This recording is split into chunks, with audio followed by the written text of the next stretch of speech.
Shields up, Ironbreakers. How's everybody doing today on this fine Tuesday afternoon? Hopefully you're all doing good, and hopefully you can improve on that with some more gaming news, as well as a little bit of Killteam. Maybe we'll even do a little bit of painting. That would actually be really, really cool, because I'm trying to get my team painted for the tournament I'm going to on November 1st. But yeah. How's everybody doing? Y'all doing good? Y'all having a good time?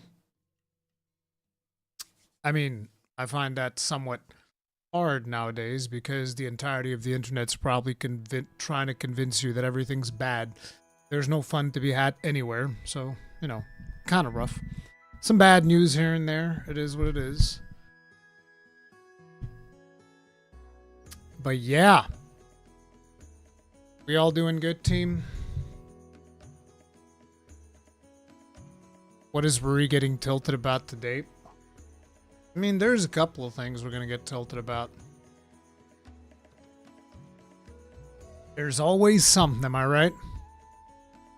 The world's ending or something. Yeah, the world's ending every day, a little bit at a time. So, as per usual, we're going to start today's Cons Anvil with shout out to the Thanes!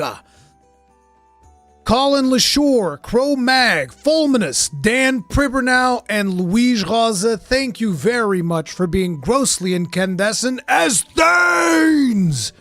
You absolute gigachads.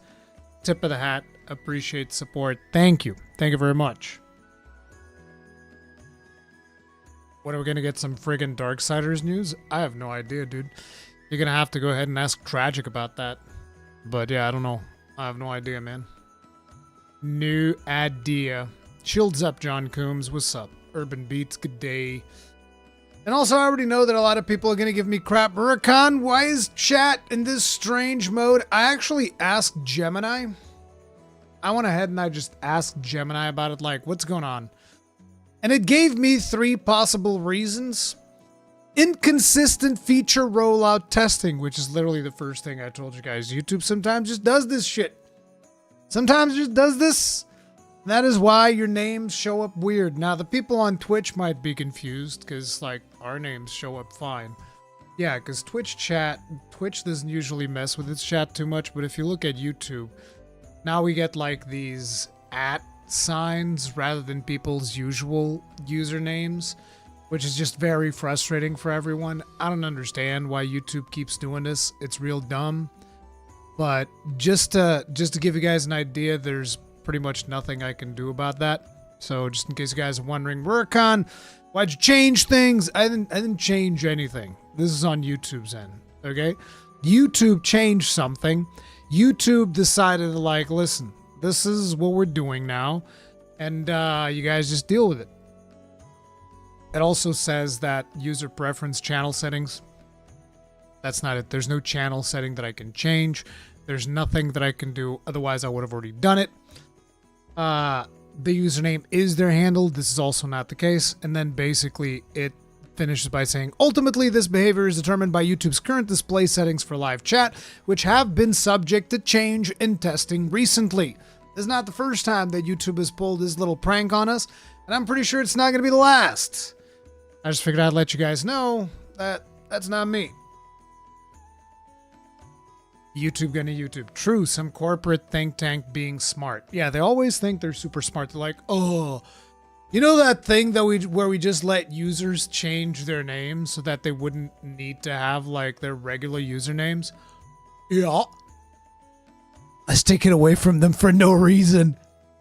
Let's take that away. But why? I don't know, man. Let's take it away. No particular reason, you know? So yeah, that's a thing.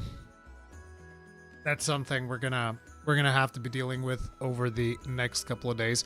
So by the end of the week here, we're actually gonna be having the France thing.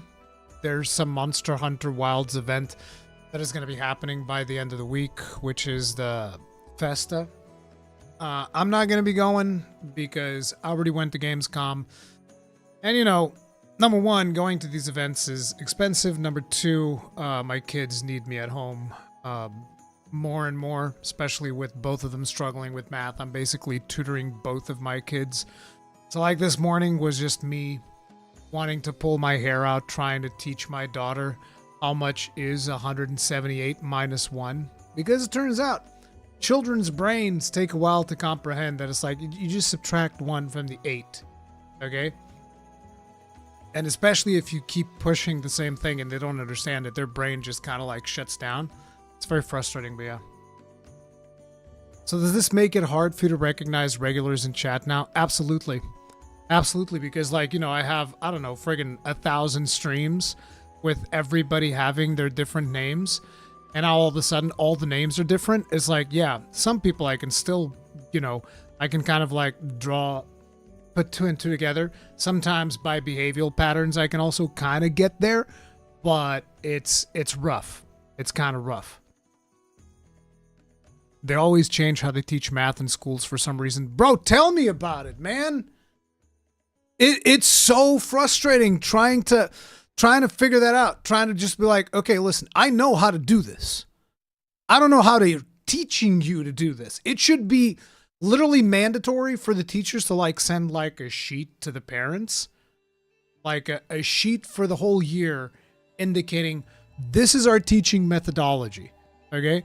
This is how we're teaching them how to do sums. This is how we're teaching them how to do subtractions. This is how we're teaching them how to do, you know, everything.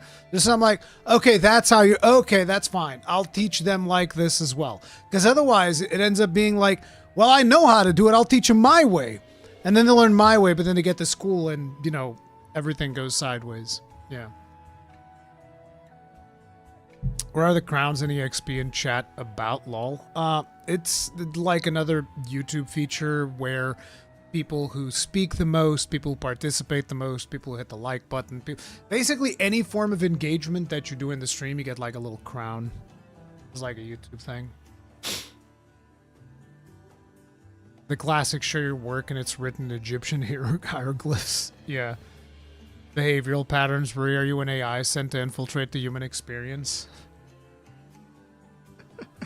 I mean, we're going to be talking about AI today. I'm not particularly happy about AI, but yeah, it is what it is.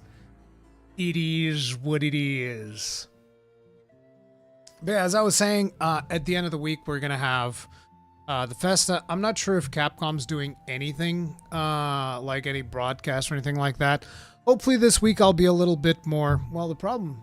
I mean, actually, this week I should be able to live stream it because considering that it's in France, the schedule should line up with me. It shouldn't be something stupid like, oh yeah, this starts at fucking 3 in the morning. So if there is any type of broadcast, I'll be, you know, co-streaming it. Also, like I've already said, I've also ordered these, the card packs that they're going to be selling at the Festa, and we'll do like a pack opening stream whenever that gets here. Yeah, he's lying, guys. The reason he isn't going is because it's France. Mais j'aime bien la France. C'est pas un problème pour moi. J'aime bien le français. Actually, I don't even know if I don't think that's right. J'aime bien. J'aime bien doesn't sound very correct. My like, look, I don't get to practice French that often, so, you know. Not to mention that I go on Ark's live stream and all I hear all the time is Rurikhan Popolo. Ruri hates the French. That's not true! One of my favorite cousins is French. Si, c'est bien. Ah! Alors?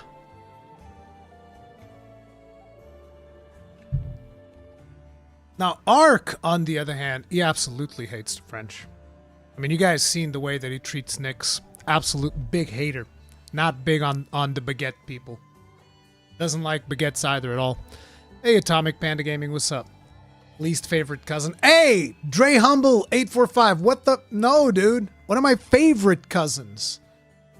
Bro, she's a black belt. I talk about this all the time. She's a black belt in like karate, jujitsu, kendo, probably nunchucks. She knows how to use a sai. Bro, she would fuck you up. I like her. I like her. She's awesome. My cousin Lily. Okay? Longsword mains and the French Ruri is a menace. Can't believe he knows how to speak baguette. Mais pourquoi? Pourquoi tu crois pas que je parle français?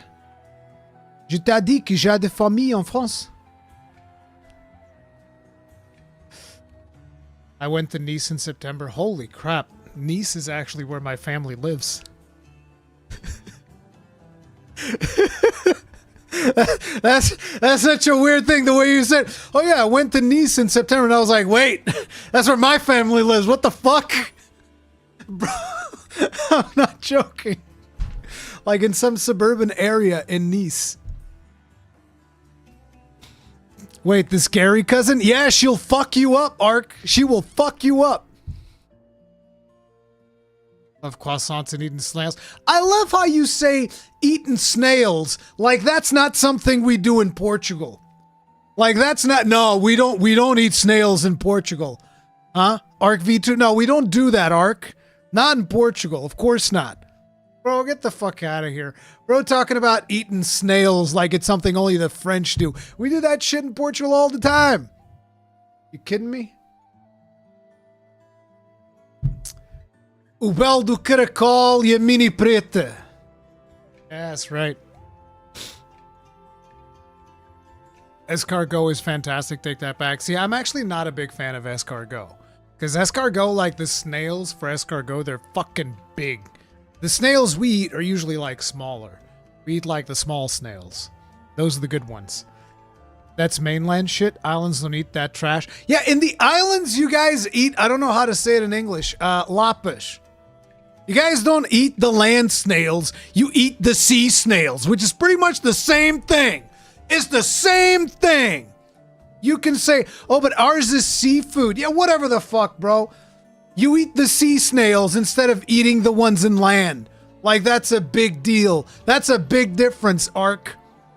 How does eating a snail work? Well, you boil the snail, and then, like, you put, like, some garlic and salt. I don't know what are all the spices and shit they put in there.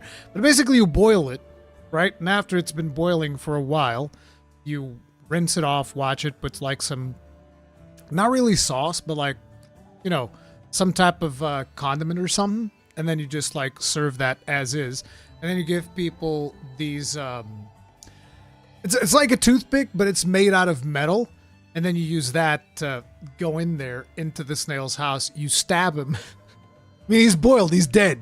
You stab it, and then you yoink it out, and then you eat it. That's how you eat a snail. Oh yeah, lobsters or spiders. Well, there's not that much meat in a spider.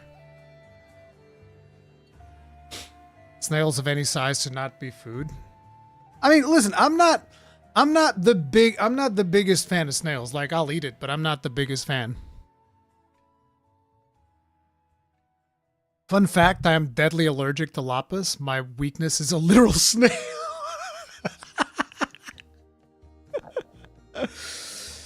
No, in the oven with butter and garlic sauce. Yeah, escargot is different. Escargot is like way more, you know, way more fancy, so to say. And they're way more chunky too. But that's the thing. Like, the reason I tolerate the small ones is because you don't really feel the texture of it as much. But like when you eat a big one, that's when you're like, oh man, shit's getting real now. But yeah, anyways, I want to talk about a couple of things. I guess the two most recent releases that we've had is Ninja Gaiden 4 and The Outer Worlds, right? Has anything else released recently that I might have missed? Because I feel like I'm out of touch with a lot of the things that are happening. But, you know, we've been playing Ninja Gaiden. I was just curious checking out what the reviews were like for it. Victor, thank you very much for being grossing at us as a long beard. You Giga Chad, 31 months, tip of the hat. Appreciate support. Thank you. Man, my allergies are kicking in too. My apologies, guys. Thank you for your content. Helps a lot. Well, I'm glad it helps you. Let's see. Arc Raiders is coming soon. Yeah, I don't really cover arc raiders all that much though, because extraction shooter. We don't really play extraction shooters. Anyone tried Ninja Gaiden yet? I mean, we have like 3 or 4 live streams of it in the channel. If you're curious, we're gonna be playing through it the whole way, most likely. Sitting at 82 with 89% recommended. Also, what are I'm curious as to what are the Steam charts for it.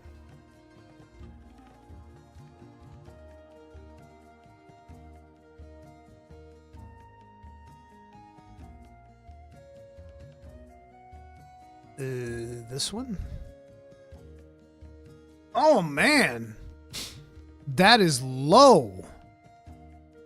I'm surprised. Really? Not that many people into Ninja Gaiden, I guess.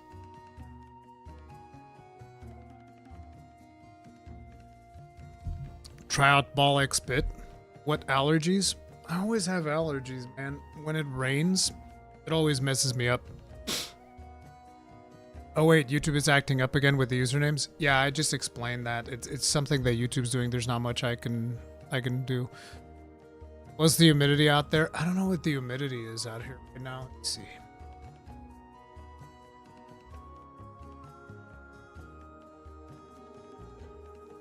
The humidity where I am right now is 92%. Precipitation, 99%. Humidity, 92%. Severe rainfall warning.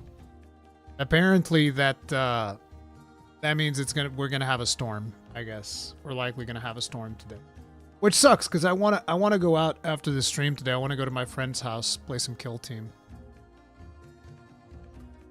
Wonder if PC players just got it on Game Pass. Might be the reason why. I just don't know. I feel like what is happening right now is most games that are being played are like meme games.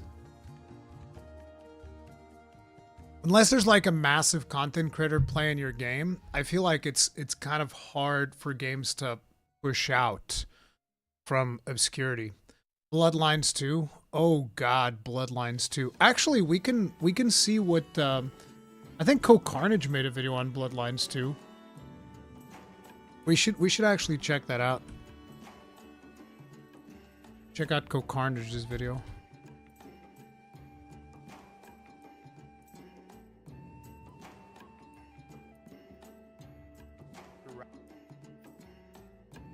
I'll put that on the docket here.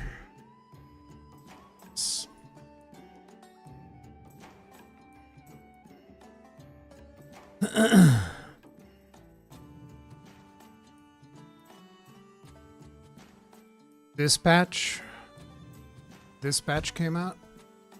I don't know too much. I mean, I think Dispatch, that's the Aaron Paul game.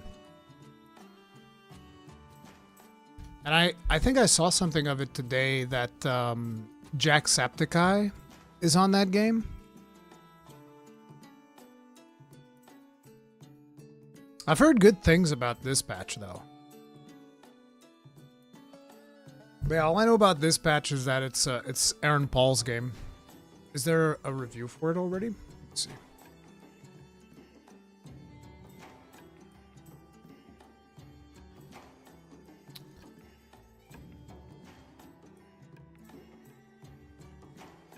What?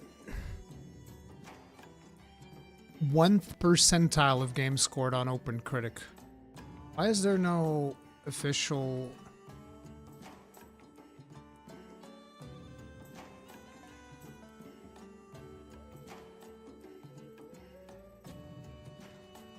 Oh yeah, it's this one. They don't have like an official thing. Maybe it doesn't have enough reviews or something. Maybe reviews are still coming in. Oh no, it already released a while ago. I'm just surprised it doesn't have like a thing like these.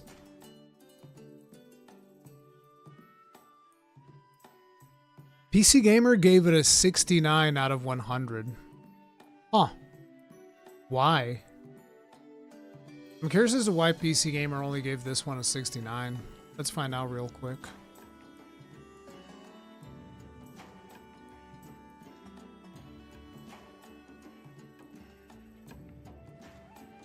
Is there a Heisenberg game? No, I don't think so.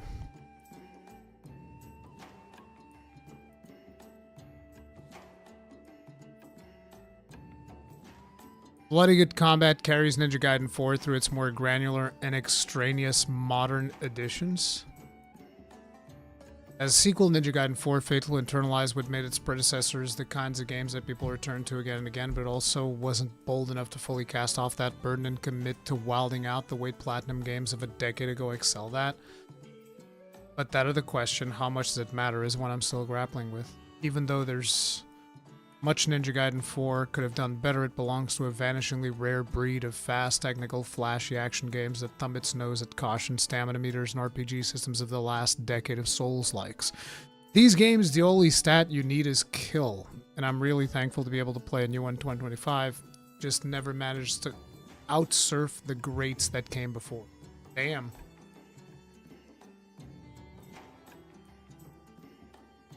I mean, I already know that there were people in the stream yesterday that were saying that, like, you know, the previous Ninja Gaiden games were better than this one. Thing is, I've never been very good at these games. Like, I just like playing them because I like seeing the crazy shit that they pull off. But I've never been super amazing at them. The writing in this patch is very fun to experience. It is well done. Not the best, but it is fun. You're gonna check out Chronos? Probably not. Maria, I might have an issue after beating Savage Omega. I came to realize I really enjoy the fight and I can't get enough of my friends think I'm crazy. Also, regular Omega feels easy after fighting Savage. Yeah, dude.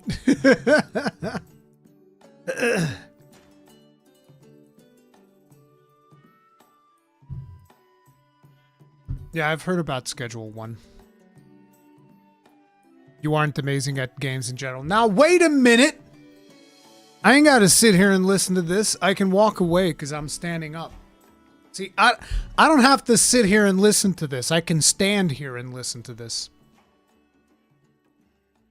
Really? Better than Ninja Gaiden 3? I think that on yesterday's stream, people were talking about Ninja Gaiden 2, Ninja Gaiden Black, the collection, whatever. I think that's what people were talking about. I don't think anybody's arguing in favor of Ninja Gaiden 3. I've never heard many good things from Ninja Gaiden 3.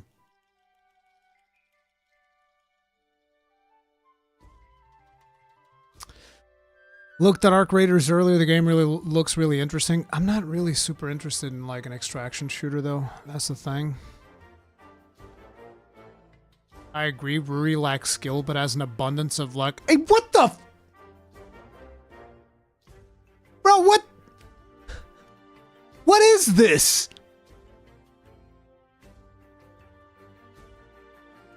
What's it? What is going on? Are there any games you're open to fit in either on or off stream before the year ends? Expedition 33. And it's mostly because you guys keep poking and prodding me like, go play Expedition 33. So I'm trying to get that one in there. Another one that I'd like to do, I think I might do it on stream. It's just absolute channel suicide if I do that. But I so much just want to jump into Xenoblade Chronicles X and just fucking just grind that game out like, oh yeah. Just like boot up the game and just play Xeno Chronicles X for like fucking 6 hours to 50 viewers. Nuke the channel stats into oblivion and just be like, yeah, but it was fun as fuck though. Oh, man. Gunland's question, is there a way to pick shelling type in Ardean, or is it just random? It is not random. It is dictated by the element and the, or the ailment that you choose to have on the weapon. So, I think that water is always long. Dragon, I think, is also long. Blast is always wide. So it's based on that. Play some Marvel Rivals. They added a PvE mode. See, Lumpy, why would I play a video game from the Skin Job Company? We don't do Skin Job Company games. NetEase, those fucking absolutely disgusting individuals, we don't fuck with that. We don't fuck with that at all. Okay? I kind of want to see a Killteam campaign. I've done a campaign once with a friend of mine. I beat his ass. It was disgusting. But it's like, campaigns are kind of hard to do. It's like one of the things that I'm actually considering, because I do want to show you guys a Killteam game at some point, is I just need something to like strap my phone to my chest. Right? Something like this. Strap my phone to my chest so that way you guys can see my POV and I can be going like, okay, so here's why I'm doing this thing, here's why I'm doing that thing. And that could be interesting, but I need to figure out something to strap the phone to my chest and then figure out like a system. Probably just use the charger thing. Oh, I don't... It's hooked up, but like use the charger thing to get energy and then plug in the mic over here and then just hook this up to my battery pack. Ruri body cam Killteam. Yeah. Duct tape? No. A GoPro? I have a GoPro. I don't want the GoPro because I want something that's more convenient. Because the GoPro, I'll have to like finagle a way to get audio on it and figure that whole bullshit out. And I'm just like, I just want my phone. Just put the phone in my chest, hook it up to a charger so that the battery doesn't run out, and then just like, boom, done. Strap it to your forehead. You'll look really cool. Yes, just like duct tape the phone to my forehead. That seems like a reasonable thing to do.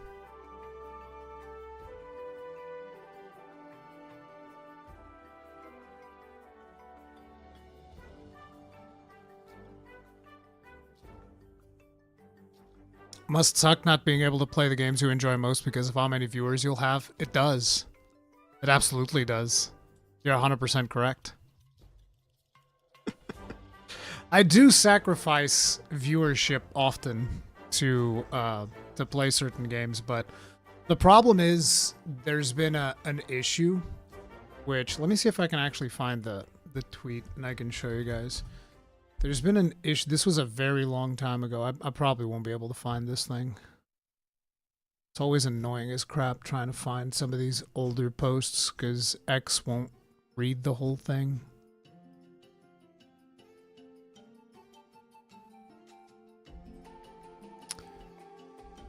Let's see.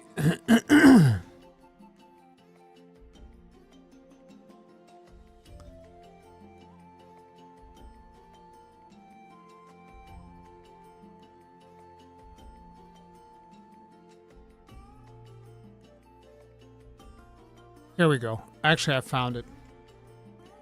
So, back during March, was it March? No, I think it was March because it was like the month immediately afterwards, the Monster Hunter Wilds launch. I received this thing on YouTube. This is a one-time notice that your finalized earnings and AdSense have been adjusted for invalid traffic to keep the platform working for creators, advertisers, and viewers. And I was like, the fuck is invalid traffic? Like, obviously, they're referring something in terms of, like, botting activity or something along those lines. But basically, ever since this happened, not even exaggerating, ever since this happened, channel has been on YouTube's shit list. No doubt in my mind. Like, straight up, we got this one thing one time, YouTube shit list for life. That's where we're at.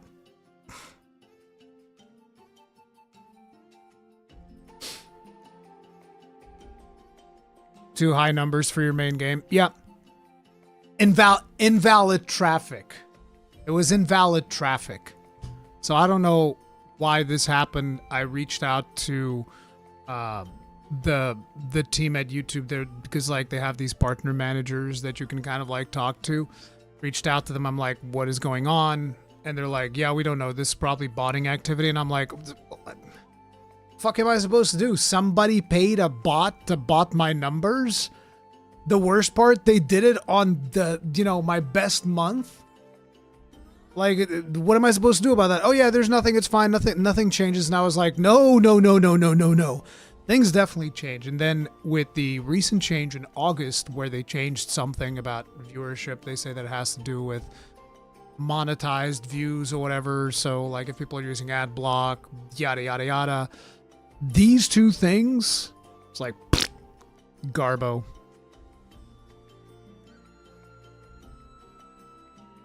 Too high means you cheated. Absolutely. Rui, we noticed your channel did really well this month, so now we're adjusting your cut. Exactly. That's exactly what happened. Why not do videos on your main channel and do an Unleashed stream with those games? It's really weird because of the way that YouTube monetizes streams, right? Because like, what am I going to do? Am I going to tell people, okay, guys, so I know you're already members in this channel. Now become members in this one too, so that I can farm you twice. It's weird.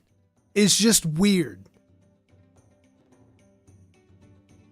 That's the thing. I even made this argument towards the people that do like partnership management. I was like, is there any way that I can get people that are subscribed to this one channel to have subscription benefits on this other channel? Because then I could just stream on whatever channel I feel like without it affecting the main channel, and anybody that feels like watching would still have the membership benefits on this other channel without having to pay twice. You know what the guy told me? No joke. You know what the guy told me? He turns to me and says, you know, it'd be a really good business strategy to just convince them to subscribe to a membership on both channels. I was like,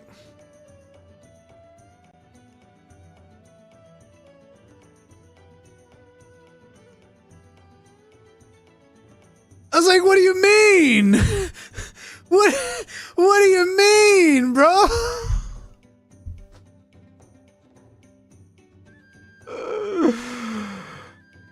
Oh, man. They don't give a fuck. They don't give a fuck, dude. They give zero fucks. Twitch, yeah, I've done some less popular stuff on Twitch from time to time. That might be the way of dealing with that. It just feels weird, you know? It just feels like there isn't really a coherent view for what I can do when I want to cover less popular things. There's not like a coherent view in my head that I'm like, oh, okay, I can just do this thing over here and that'll work. And then I can just do this other thing over here, without it always boiling down to seeming like I'm asking you guys for more money, which is something that I don't want to do. So that's weird. YouTube strat, don't make videos for poors. Yeah, exactly. Final boss of capitalism. Yeah. But yeah, it's just a weird thing. It's just a really weird thing, the way that YouTube deals with it. But anyways, Ninja Gaiden, I enjoy it. I think it's fun. I think I still have a ways to go with that game. I really like the Drill Lance. Drill Lance is a ton of fun. But I do kind of wish that they hadn't gone with the amount of difficulties that they did, and they'd focus on... I always feel like when it comes to difficulty options, less is more. Because, for instance, when we did that boss... Because I'm playing it on normal, by the way. I'm playing Ninja Gaiden on normal, because... playing that thing on hard, we were just like wiping on that first boss over and over and over and over and over. Skill issue, whatever. But we got to that one point where we fought that that flying, what was the jet-powered dog? We're fighting that jet-powered dog. And I was just like, I don't like this boss. The boss felt weird.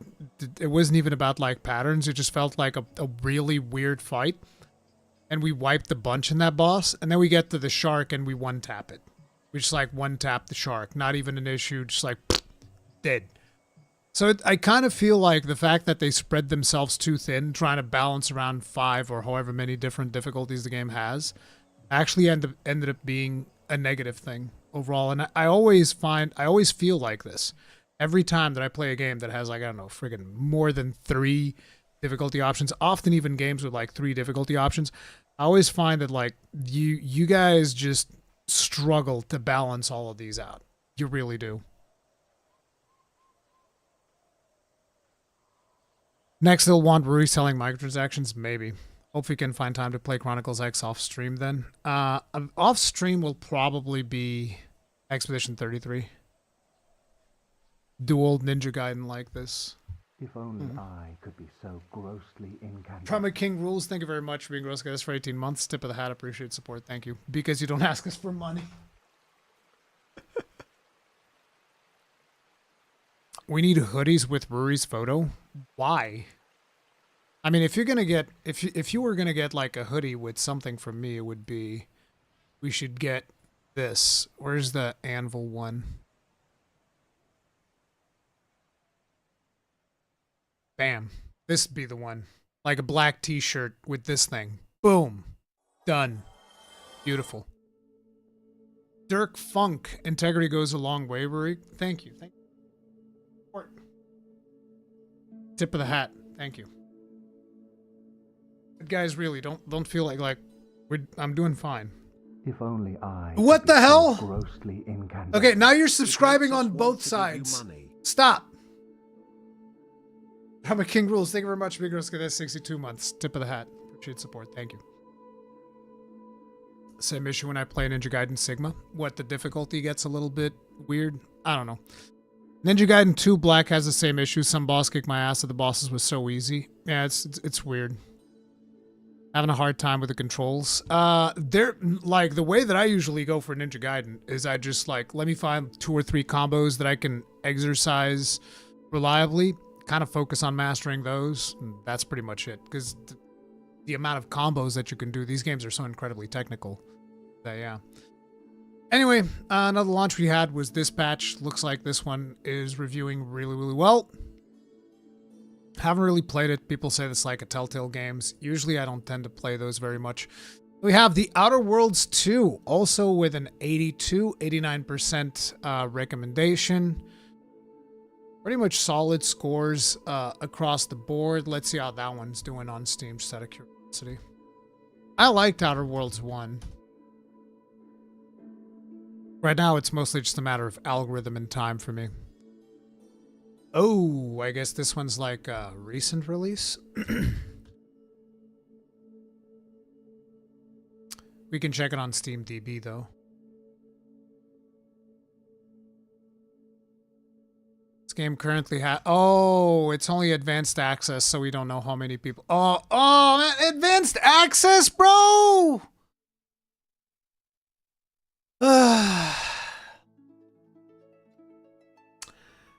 Gaming in 2025, man. Get that early access. Get that early access. The official launch is tomorrow.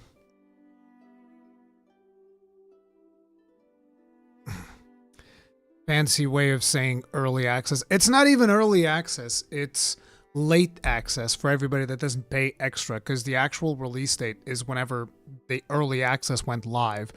I love how they call it early access. It's more like late access for poors. Could be worse. The Microsoft wanted to charge $80 until they realized they couldn't get away with it. I mean, of course. Of course they did. And then they came out like they came out swinging, saying like, "Ha ha ha! We wouldn't let Microsoft get away with it." You shut the fuck up, bro. That's one of the things that really soured me on the whole thing too, because you know it's a bold-faced lie about that whole thing. For $30, you too can play early. What's your opinion on Ball X-Bit? I haven't played it. I haven't played Ball X-Bit. I just saw the leak about their new console price. I have the Microsoft story in here. At some point, we're gonna get into it. But yeah, I'm kind of disappointed with their early access stuff, but it seems like the review scores are up there, so maybe it'll be good. Once you get past the weak first act, Outer Worlds 2 sharpens Obsidian's RPG formula with smarter writing and better combat. RPG with a great sense of fun and whimsy, as well as surprising depth to its character building. Better or worse, fluffy gaming, comfort food, bigger and better than its predecessor, an absolute must-play for fans of the genre. I will have to get to this one at some point. Outer Worlds 2 just edges past Fallout New Vegas reviews. Okay.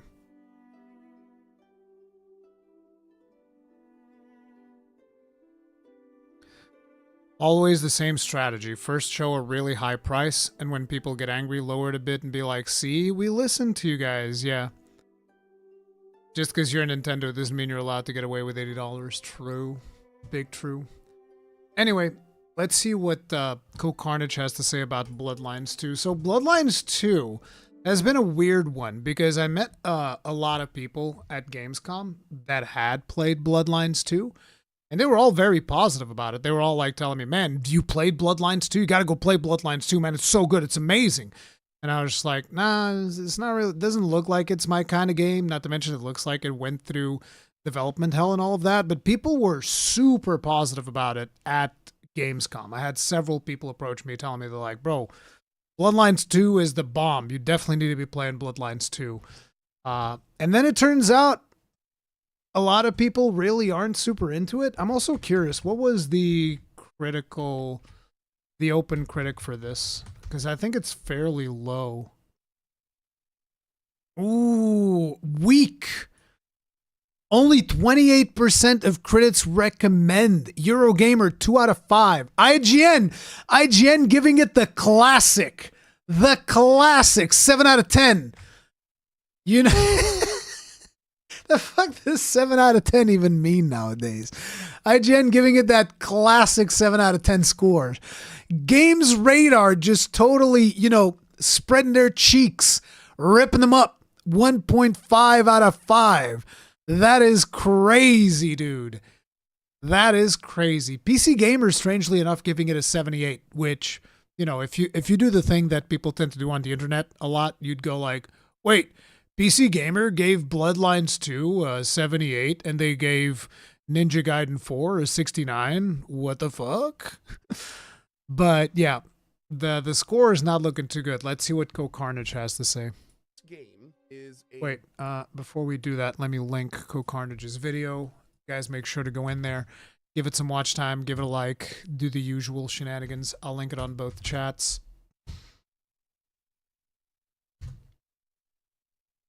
Bit of a kerfluffle. This game is Vampire the Masquerade Bloodlines 2 in name only. Throughout the course of this game's development, it is pretty clear that this game switched from an RPG based on Vampire the Masquerade Bloodlines 1 into a much more immersive, story-focused, first-person adventure game. A great my understanding, I remember playing Vampire the Masquerade back in the day, like a very, very long time ago. And it felt more like a sandbox game. Correct me if I'm wrong, because I know that there's like a big cult following for Vampire the Masquerade. And I think it was much more sandboxy, right? And you don't necessarily want to go the more narrative vibe with a game like this.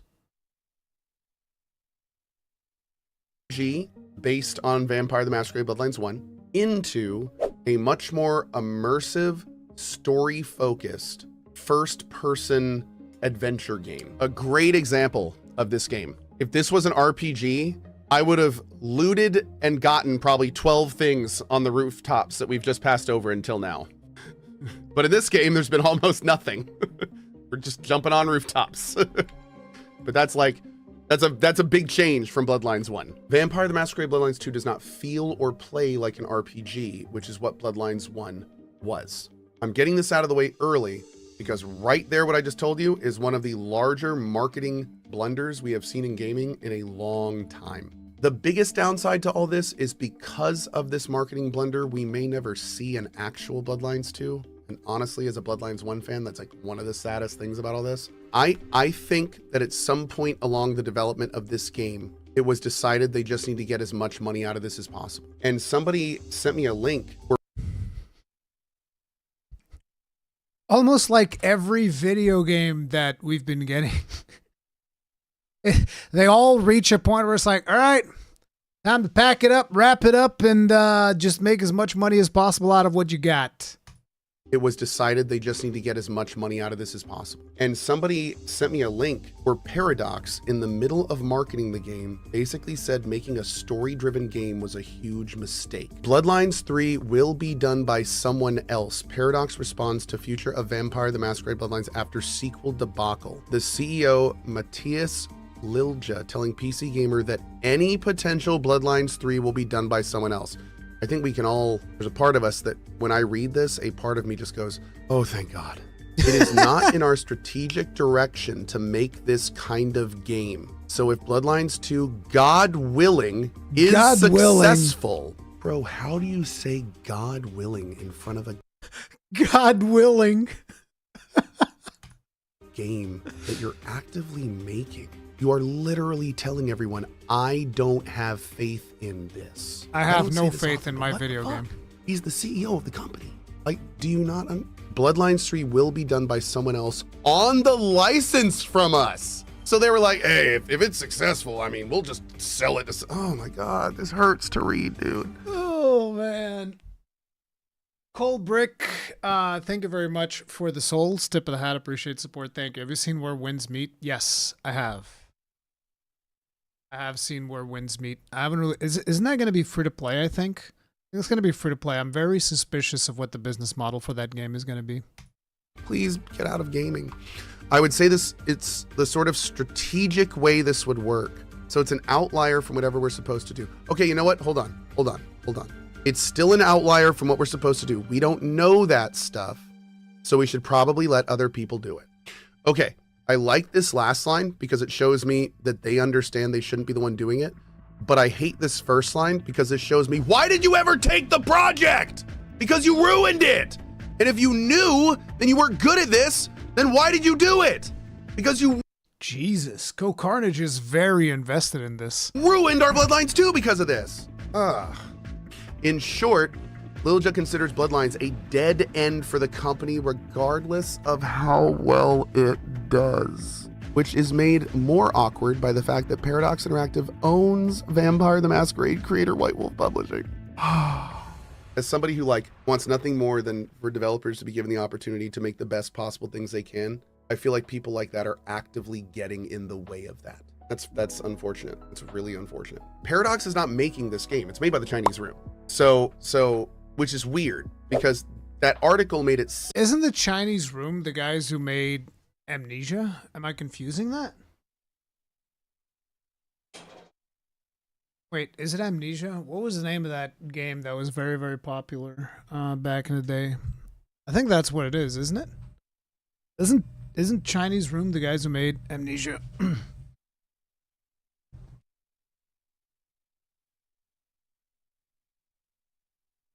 He encountered 2 game-breaking bugs in his first hours of game and ended his playthrough. Damn. Sound like they were making it. They made it sound like this is not what we're good at. But I mean, was Paradox ever making it? I think they were always publishing it. I don't even think they were making it when they got the IP. So I don't know. That's a little. I'll have to I don't understand why he's making it sound like they messed up and they'll do it different next time, but they didn't technically mess up because they just made a bunch of bad marketing decisions. They didn't actually make the game. They just literally, really screwed up the game with all their bad corporate decision making. Anyway, this has been, this whole project has just been such a mess. It's been, and the worst part about all of this, none of this mess had to happen. Like none of the shit surrounding this project. It was all done. It was all fabricated and created for money-making purposes. And now all of us that enjoy the product are getting screwed because of it. As many of my regulars know, I'm the kind of person that focuses on the parts that I like in a game. I can have parts of a game not be fun for me and still really enjoy other parts. And that's kind of where I am with this game. That's me as well. The other stuff in Vampire the Masquerade Bloodlines 2 is actually really good. I feel like the Chinese Room, kind of like Arcane Austin was before Redfall, I feel like the Chinese Room really does a few things incredibly well. And Vampire the Masquerade Bloodlines 2 does give them an opportunity to shine the spotlight on what they do well. The character dialogue is funny. I very much like some of these characters. Oh, he's about to run out of batteries. You all right there, fella? Oh, hold me, detective. Oh, dead. Some of the voice acting's a little hit and miss, especially for like ancillary and side characters. Was that supposed to be like an Arnold Schwarzenegger imitation? The main backbone so far has been awesome. I've absolutely loved it. The environments are gorgeous and look actually organic and lived in, which, I mean, last big game I could say that it was Chronos, and I feel like they did that phenomenally. So that's kind of where we are with this game. I'm enjoying the main parts of this game. What's important in this game, I'm enjoying, and I like it. But it's not a good Bloodlines 2. In fact, this game is missing some of the things that made Bloodlines 1 one of the better games when it came out. Like no inventory, no looting, no equipment. Like there's major RPG pillars that are missing, which again make it baffling they even considered calling this Bloodlines 2. But this is one of those situations where it's like if they had called this game Vampire the Masquerade The Nomad, or something that did not come with all the baggage of these expectations that are never going to be met, then I feel like this project could have been so much better received. People could have really focused on the good parts, and we'd be talking about the good parts instead of all the fact that it's just missing all this stuff that, frankly, the game we're playing now probably never should have had. But I will say, I do not blame the Chinese room for this. And I think from the feel of this game, they did the best they could with what they got. That's what it feels like. And I will say for that, I am enjoying the heck out of it. I can't recommend this product to you. And I can't recommend this product Ooh. to you It's because harsh. of how bad the corporate gaming environment failed the developers. We're seeing the beginnings of a new industry under the surface of the one that's been controlling our games for decades. Unfortunately, we're still very much in that time. So, and for the record, Marathon is the exact issue we're running into this game with. Marathon has nothing to do with its original IP. So if you want to talk, like people in chat were being, how is this like Marathon? Because both the companies are just farming an IP that doesn't belong in those games. Oh man, this is such a massive issue in the industry. It's been a massive issue in the industry where just like companies keep farming IP for no good reason, really. It's just weird, man. Why not just make an original IP if you want to do something? People are so akin to risk taking, and they always feel the need to invest millions upon millions upon millions, where when the bubble just isn't there anymore, okay? The bubble isn't there, and there's going to come up throughout other news that I have to talk about today, but it is insane. I don't want to encourage this kind of behavior where a company farms an old IP just to make money off it instead of making the game succeed better by ripping that band-aid off and maybe doing the painful thing and, renaming it. To Paradox's credit, they tried to absolutely screw us with a pre-order thing that they walked back. I'll tell you right now. Yeah, this was another thing. They tried, monetizing access to specific clans, vampire clans or whatever it is, which was just like, bro, what are you doing? What are you actually doing? Like, stop. The fuck? To absolutely screw us with a pre-order thing that they walked back. I'll tell you right now, if they had not walked that back, I may not even be playing this game. So, credit where it's due. We do appreciate that, but you guys got to do better next time, dude. We can't keep getting games like this. Your numbers are showing you why this is not okay. Please don't continue to do this to us. My best to the Chinese room. This is a really bad situation for them. I got to admit, and I hate to say it, I think if I can't fix this quick, I think this is going to be it for this playthrough right now. This would be the second game-breaking bug we've gotten, and I don't have time to replay this game. I'm sorry, Chinese room. I did my best, guys. Yeah, I don't think it's gonna happen. Why are you apologizing? Game's fucking broken, bro. It's broken. Shit's broken. It ain't working. Our last hard save is from yesterday. Yeah, that everything we did was not saved. So we've wasted another over. And see, this is another thing where I don't like traditional save systems. I talk about this all the time. I do not like traditional save systems, specifically because of this, because shit just breaks. I mean, not even just because of this, but whenever you lose progress, it's just weird, man. Ever since I played Dark Souls, I can't go back. It's so hard playing a traditional save system is it's weird, bro. Give me Dark Souls all the way. Dark Souls all the way. It saves every fucking like second or something, and it's perfect. It's like live with your consequences, bro. Forget about save scumming, live with your consequences. Straight up. 2 hours if we can't get this to work. No, I think it just wrote over our save. We're done. We're done. That is going to be a pause on our Vampire the Masquerade Bloodlines 2 playthrough. We're going to let that game patch a little bit more. Oh, that is, dude, the absolute last thing this game needed is game-breaking main story bugs. I just can't with this. I can't. Yeah. This game. Once again, make sure to check out the original video from Go Carnage. Kind of sucks that this is the state that this game is in, but yeah. Let's be honest, if it didn't pay at all, companies would stop doing it. This is always a cash grab, squeezing as much money out of a studio before shutting it down as possible. They're not even doing that because Chinese Room is not like a studio that they own. At least I don't think so. I don't think they're owned by Paradox. They're just the developer, so I don't think they're going to shut them down. This is just misusage of the Vampire the Masquerade IP, is what I would say. Indie has been really great in 2025, while a lot of the big publisher stuff has been floundering. Yep, there's a lot of really, really popular indie games for sure. If people didn't keep buying it, companies would stop doing, so stop buying from companies that hate you. I wouldn't say that Paradox hates you. Paradox Interactive has a lot of good games. This is just a situation where whoever was assigned to handle this IP grossly mishandled it. That's where we're at. No, please don't put Dark Souls save in an RPG. I feel bad when I make an NPC sad. Tough luck. You make an NPC sad? That sounds like a you problem, my friend.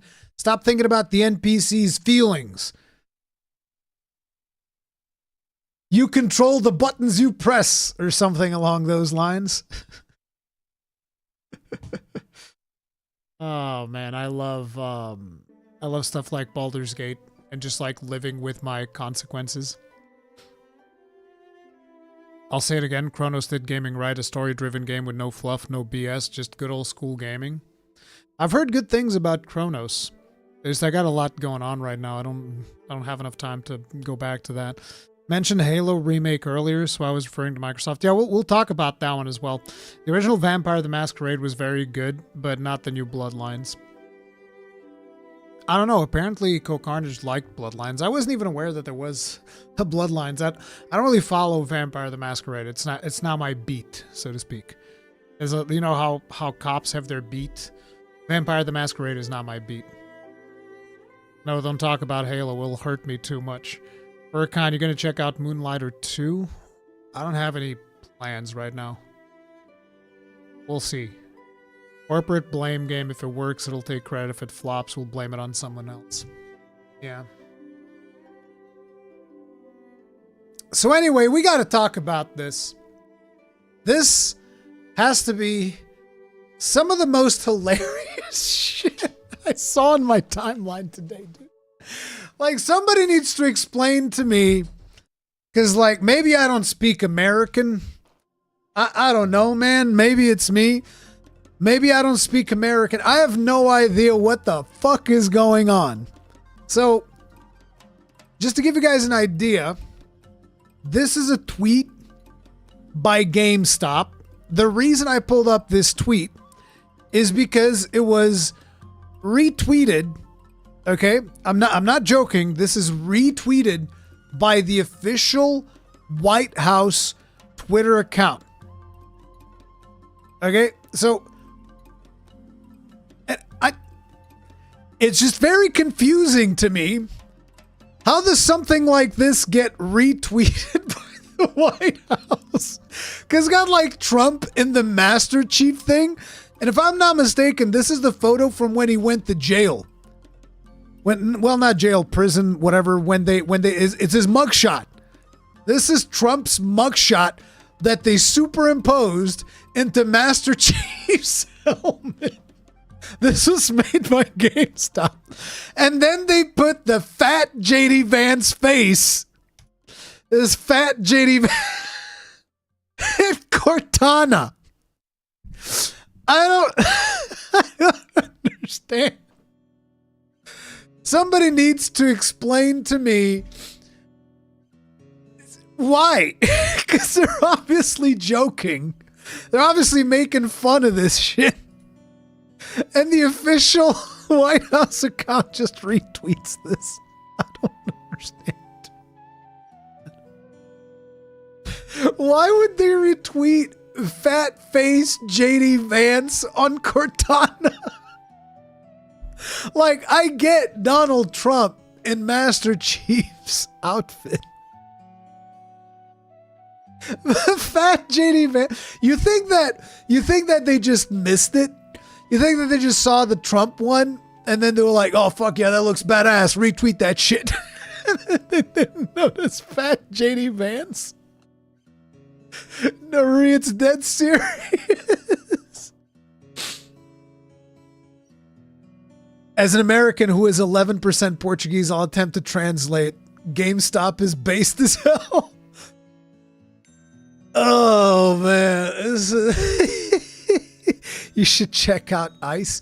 I saw the Ice one as well. I don't want to touch that one. That one's even weirder. They're literally using Halo imagery as propaganda, which is like, whoa, that's fucking crazy.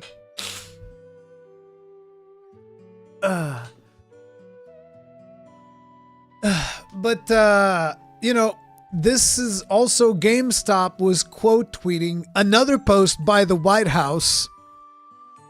Because this story goes places, okay?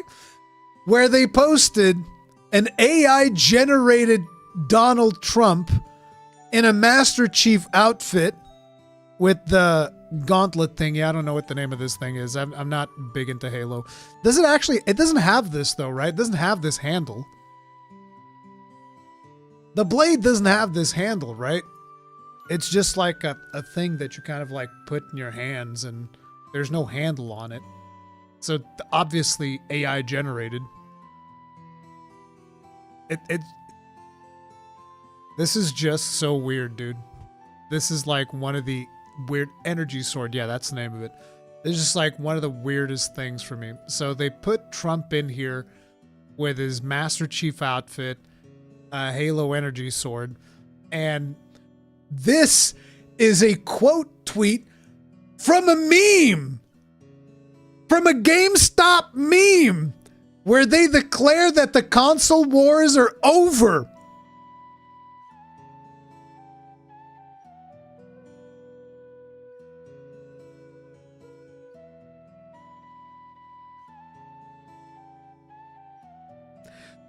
Whereas for the past 2 decades, the global gaming community has been engaged in an ongoing and increasingly petty conflict known as the console wars. Said conflict originated in the early 2000s with the release of Halo Combat Evolved as an Xbox exclusive title. Is this really when the console wars started? Is this really when the console wars started? Whereas Halo Campaign Evolved is officially coming on PlayStation in 2026 with cross-platform play. Therefore, GameStop, acting under its authority as a neutral entity in the world's retail, gaming, and trade-in destination, hereby declares the official cessation of the console wars. All claims to exclusivity are hereby dissolved. Console loyalists are instructed to cease hostilities, disband militias, and enjoy this new era of gaming. GameStop will continue to operate as a demilitarized zone, offering hardware, accessories, and trade-ins to combatants on all sides. Power to the players. Bro, this is the yeah, like I also thought this was like Sega versus Nintendo. That's where the console wars actually started.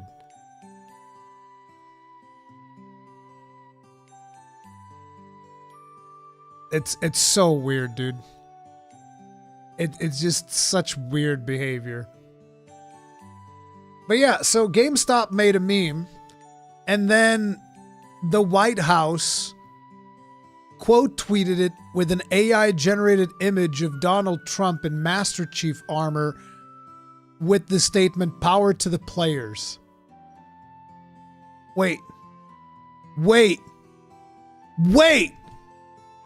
No way, dude. No shot.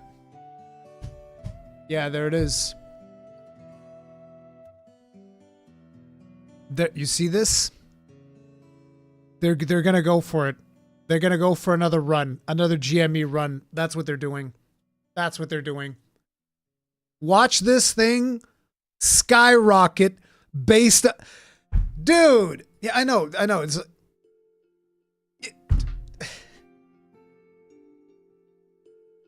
If only I could be so grossly incompetent. Bro, it's another GameStop run. Oh no!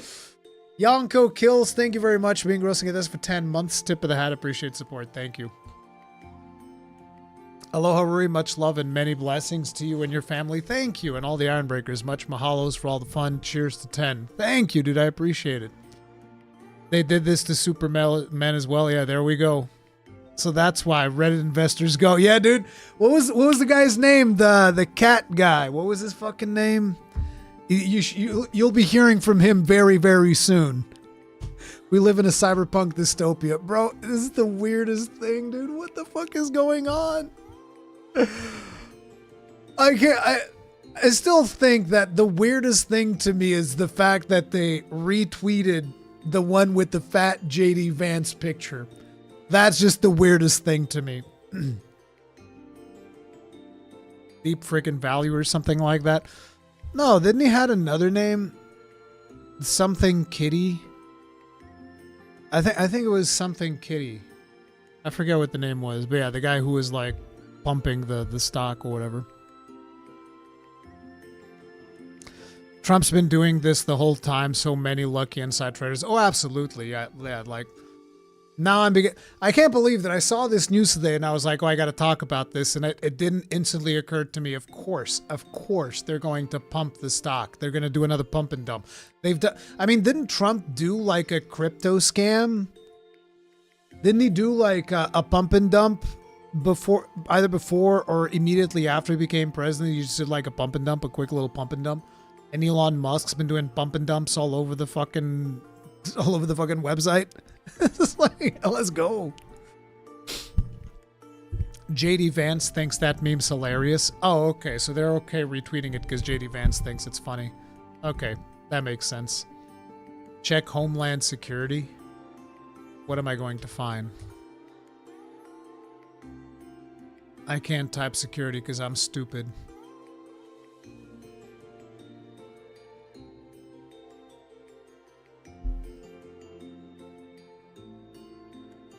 This one.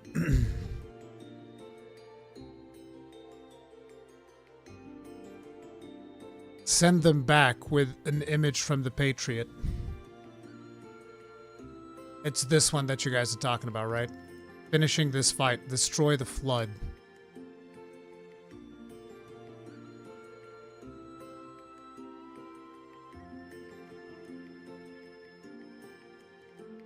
It's like, listen.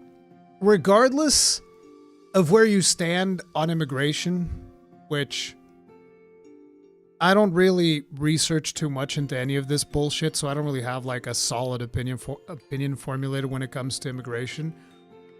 The flood are like evil aliens that you want to kill. This does not seem like a message of deportation. This to me reads as like, just fucking get on a car, kill them all. Just kill them all. Which is like, I don't care what your views are on immigration. I don't think that maybe murdering everybody, maybe that's not the right way of going about it. I don't know. I don't know, man. I don't know about that one. Like, I can understand the people that are like, oh, these people need to go back to their country. I can see that viewpoint, absolutely. I don't really look too deeply into any of this stuff. But, like, kill them? Destroy the flood? Finishing this fight? That sounds pretty final. It's fucking crazy, dude.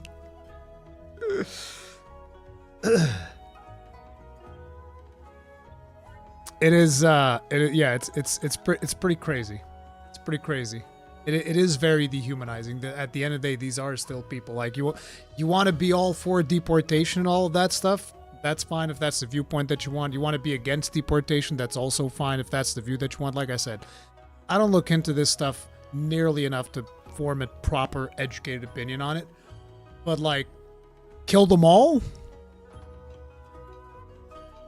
It just doesn't seem reasonable. It just doesn't seem reasonable. Kill them all doesn't seem like a reasonable stance, personally. Yeah, that's pretty crazy. That's pretty freaking crazy. Memes for days, bro. Memes for days. This is the craziest, one of the craziest timelines we could have been in. I would have never imagined something like this. Never in a million years. Like, just like, wait. The White House is retweeting GameStop memes back and forth. Likely for profit of some lucky inside traders. I don't know. Oh, wait, it just went down. Oh, no. Oh, that was not a very effective bump. Maybe I'm wrong about this. Maybe that's not what they're doing. I don't know, dude. I'm bad with stocks, too, so there you go. White House using AI slop. Now, what is this timeline? Yeah. AI slop, baby. It's worse than the Pokemon one. There's a Pokemon meme for immigration as well.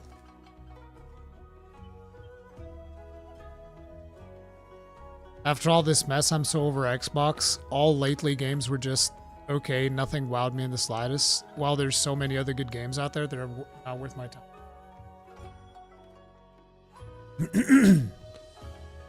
So, Robson, here's the thing. This is one of the biggest problems that we have in this industry right now. And that is the fact that a lot of the video games coming out, there's just a lot of investment behind these games. So therefore, they need to appeal to the widest possible audience.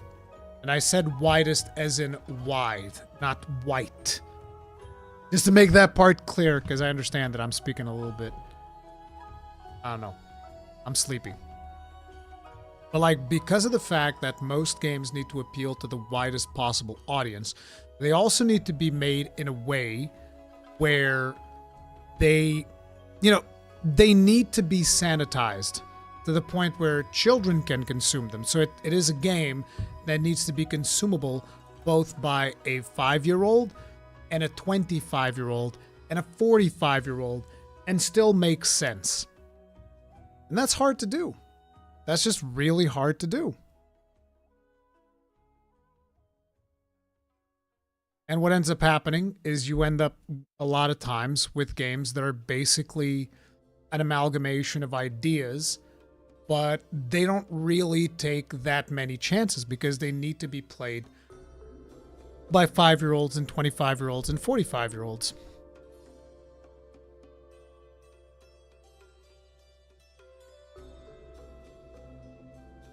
Call me old-fashioned, but I miss the time where government social media accounts were succinct and not stupid meme posters. Why is this a problem? And by the way, I'm not disagreeing with you. I'm just trying to actually ask the question why this is a problem. The reason why this is a problem is simply because of algorithms.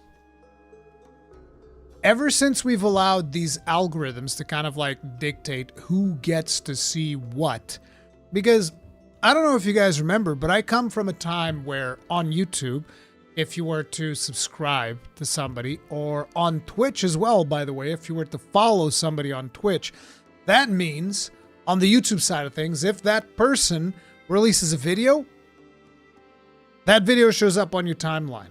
Twitter used to be the same thing at the very beginning, right? Whenever, this is like before they started doing algorithm shit on Twitter as well. You would follow somebody, and then when they post something, that shows up on your feed. That's the way that things used to work.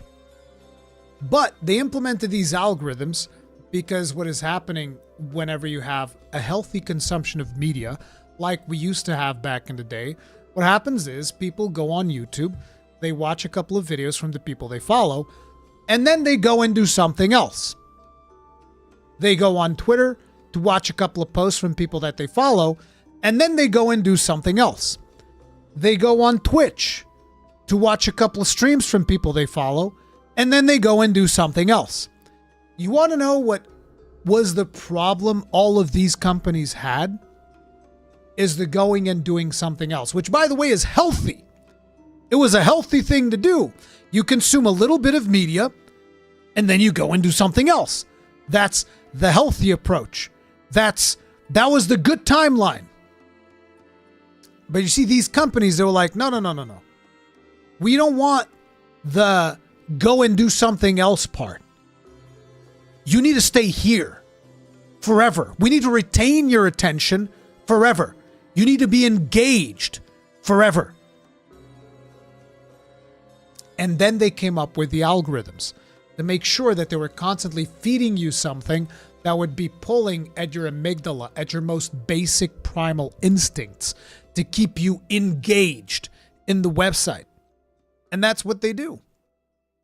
And this is why we've been in the bad timeline. We've shifted over to the bad timeline because all of these this is why whenever you go on YouTube now, all you're going to see is mostly negative titles with negative thumbnails like, it's over. They're done. Some, 99 different variations of what I just said. It is over. They're done. This is crazy. All of that. Why? Because it's attention grabbing, and that's what is going to pop up in your feed because the algorithm's going to pick up on that, and people watch a little bit of it. People click your video, then they watch. And oftentimes, this doesn't even result in a positive interaction for the person that actually clicked your video. But this is what these platforms want because it keeps you engaged. It keeps you in their system, and it keeps you from going and doing something else. And ever since we've gotten to that point, this is just kind of like the culmination. Like this right here, this is the culmination of that, which is the White House posting AI slop memes to get your attention. Because guess what? We're all talking about it. This thing's got 16 million views. Whoever posted this AI slop piece of shit is getting a promotion tomorrow. That's the way that it goes. That's the way that it goes. I wonder why YouTube decided to show login account names instead of display name again. It's random. Because the thing is, I bet if we go to another live stream, it won't be like that. Because it's not even consistent, so it's not even going to be for everyone. Let me just see here.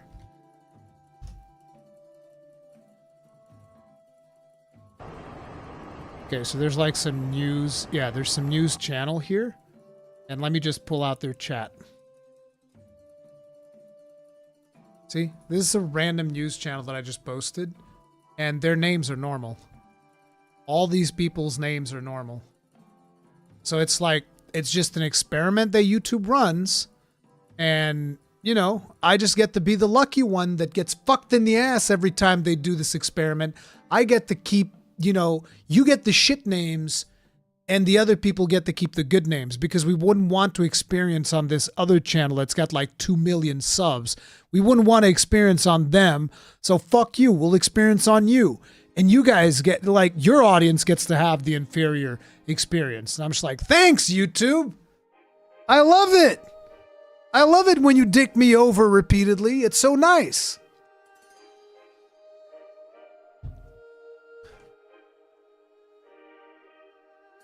YouTube, why are you stupid? Yeah, it's the way that it is. They're too big to be allowed to fail. Yeah.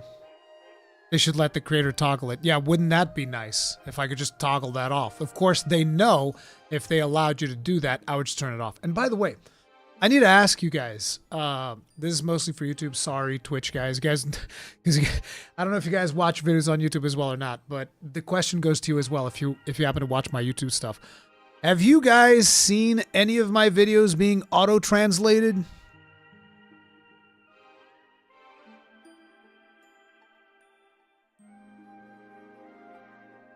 Because I need to know if that's happening, because I need to go into the back end and figure out how to turn it off. If anybody's seen a single one of my videos auto-translated.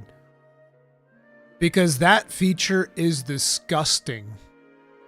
It is every time I see one of those auto-translated videos, I'm like, bro, I would rather stab myself in my eardrums rather than continue to listen to this AI garbage.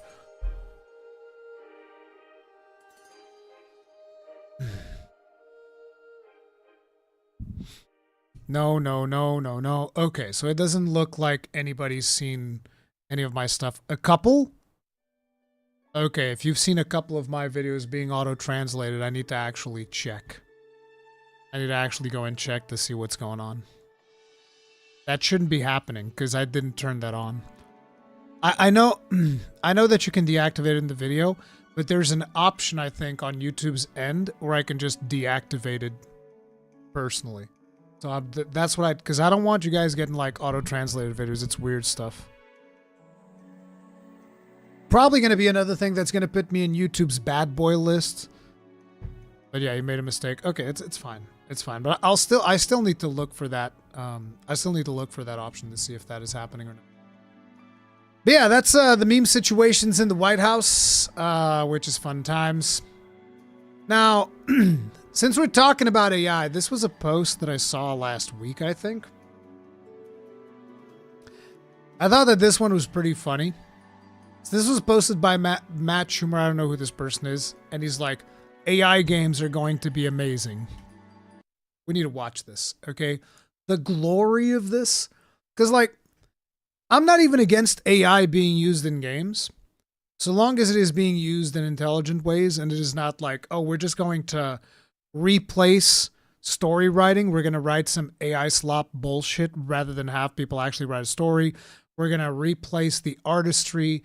We're going to replace all of these things. I think there are things where AI can be used, particularly when it comes to like research. AI is very, very good if you're trying to do like research of specific topics so that you can kind of like understand stuff and whatnot. And maybe even in certain aspects of coding, like if you need to be repeating the same function over and over, probably AI can fix up a little bit of the code and all of that. But like in actual creative roles, I think AI is a terrible tool to use. Absolutely terrible.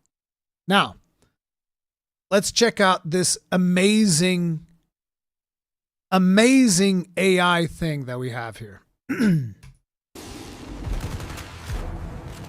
So notice how right off the bat, bro is swinging in from the chopper. Very, very believable animation here.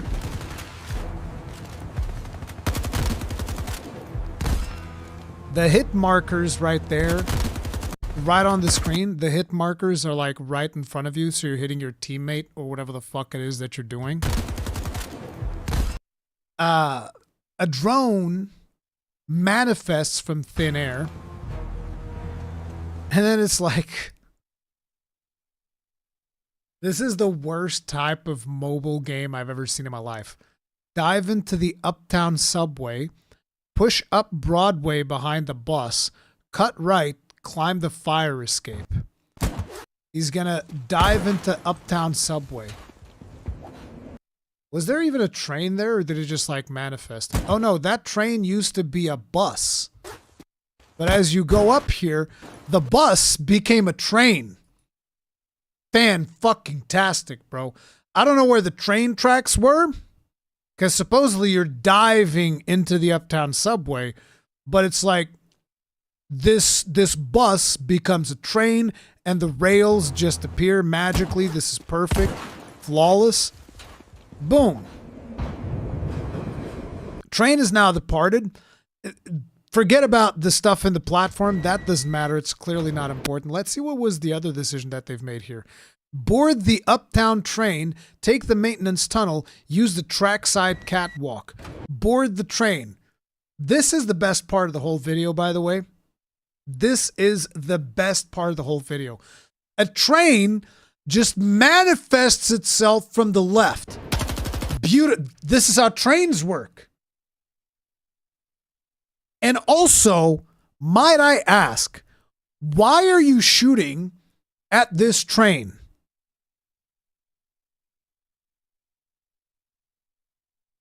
It's the Hogwarts Express. He is shooting at this empty train where his teammate's coming in, drops a champagne-shaped grenade. There's a random explosion there. The grenade's still there, though. Don't worry about that. Front car, exit. What's the other one? Front car, exit next stop. Bail to tunnel walkway. Between cars, side catwalk. What was that hand movement? It seems like he's taking the pin off a grenade and then there's an explosion. Fan-fucking-tastic. Now, for some reason, I would like to remind you, we were just in this tram. Okay?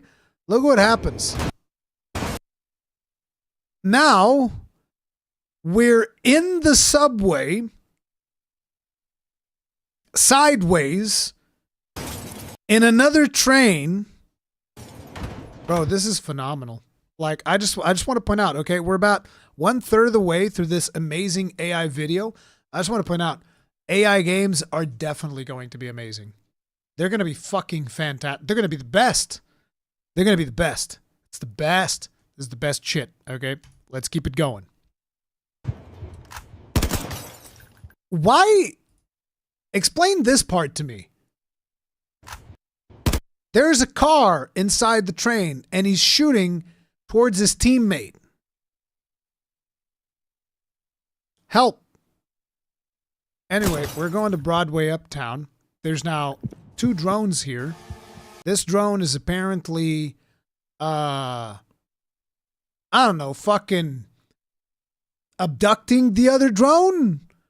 Maybe that's what it's doing, like, you know, like an alien abduction. This drone's abducting this other smaller drone. Blast up Broadway, draft the truck. What truck? Slip into service, north ladder, take Lafayette, exit, climb scaffolding. We're going to take Lafayette, exit, and we're going to climb the scaffolding. This is fantastic. Like, this subway, exit out onto the top of a rooftop.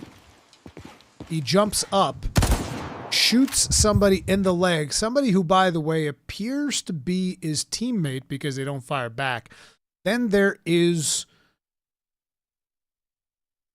2 AC units. Engage from the scaffold, take cover behind the HVAC, swing to the fire escape. Something. Lerjvsap gut dad jalvdonra. See, the problem here is the AI is getting confused. It's like, I've lost the plot, sir.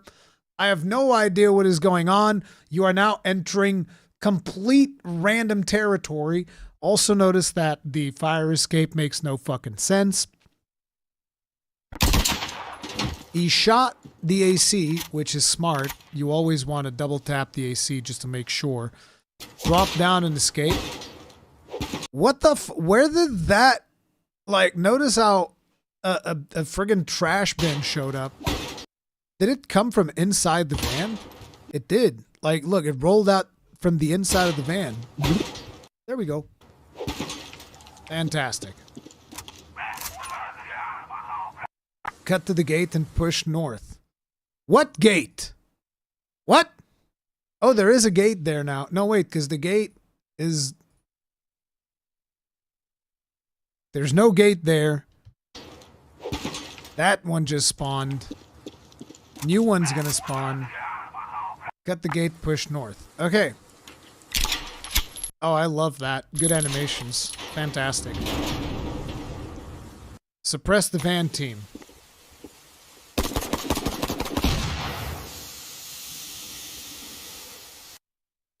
I'm not even going to try to make sense of whatever the fuck that was. Not even trying. Okay, I'm not even trying.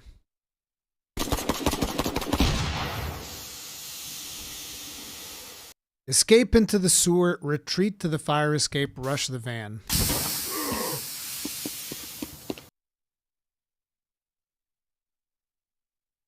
What the fuck?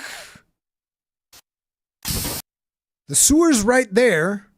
It closes, and then there's a hole in front of the truck with a ladder that just popped up, and we go down. We're now in the sewers. Who are these people? Who are these people? Why are they in the sewers? Sorry, I'm allergic to bullshit, as it turns out. Take the main channel north, follow the strange green glow, eavesdrop on the iron grate. Of course there's a chopper with the light shining inside the sewers. Why wouldn't there be? They've got a chopper on us. Find some cover now.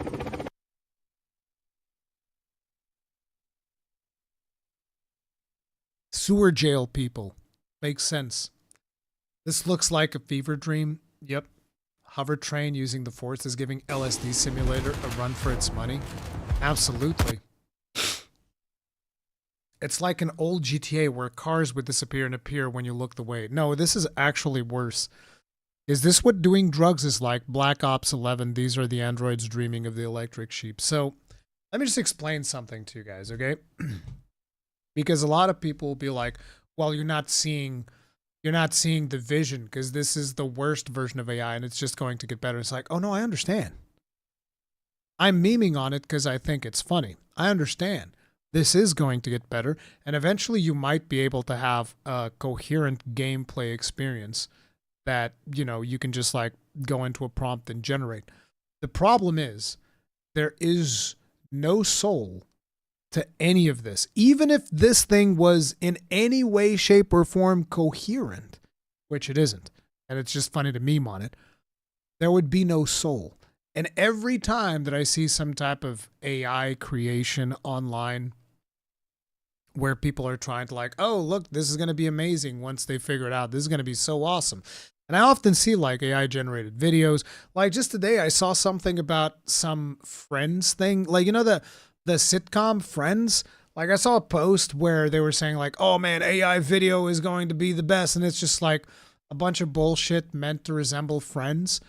And it's like, the problem is it's just slop. I don't think people understand that this is just slop. If you want to play slop, there's already a lot of video games that are made by people that are still slop because these are people that have very little creativity. There's a ton of games out there like that. EA and Ubisoft are like the masters of putting out these types of video games. It's just weird to me that these people do not understand that there is something to the soul of human creativity. It's weird. You video nerd, thank you very much for being Gross and Ganes for 16 months. As a long beard, you Giga Chad. Tip of the hat. Appreciate the support. Oh, by the way, I just realized that I don't have my alerts on. But yeah, it's just like it's a weird situation with all this AI stuff. If pure AI is going to make games, all games going to be Assassin's Creed all day, every day. Yeah. Hey, ChatGPT, make it with soul though. Easy. Yeah, true. Make it with soul. Have I seen Ball X-Bit? I haven't seen it. A lot of people have been asking me about Ball X-Bit. I haven't seen it yet. What happened to my elbow? Am I okay? Did you guys see my elbow? Did you guys actually see it? I've been trying not to show it on camera because YouTube will be like, oh my God,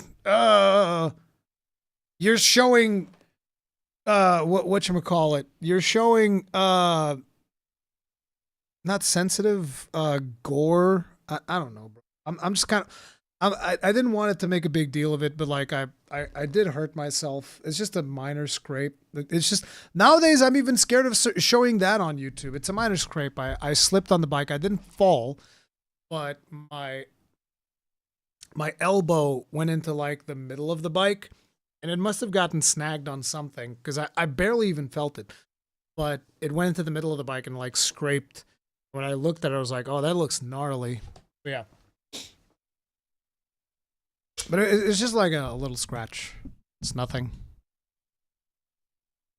Yelbo dropped the table when he lost at Killteam. I actually haven't lost much recently, so this is good. This stream is rated M now, yeah, because Rurikhan showed scraped elbow. We wouldn't want to see that. I need to very quickly check this though, because I don't know if I missed stuff. Give me just a second.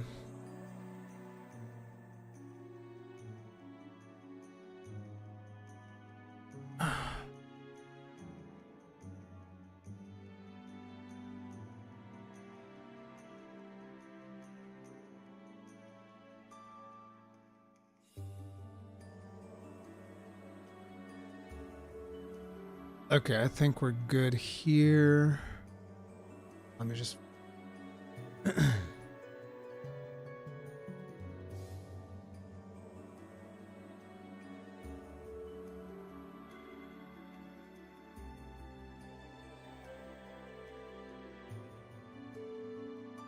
Okay, we're good here too. All right.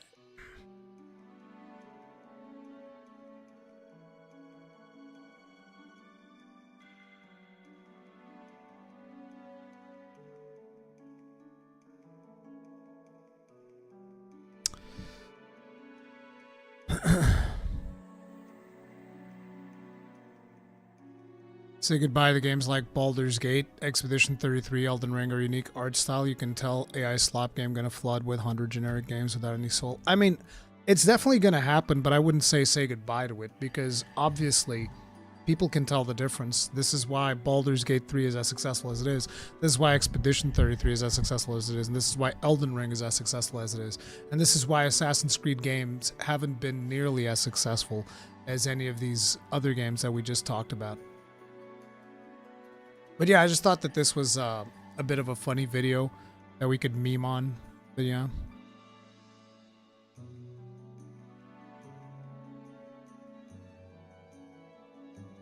Battle scars from fighting of fans at TwitchCon. Yeah, nobody wanted to... I don't even know how to say it, because I still remember that one video that I did on the topic got... Not even age restricted. I got like a community warning out of it. Which I still have that community warning on my channel, I'm pretty sure.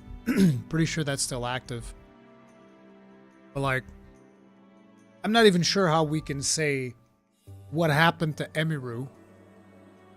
What words I should use to describe that. I haven't been grabbed by fans in an undesired way. I don't think that my fans would be grabbing me in undesired ways.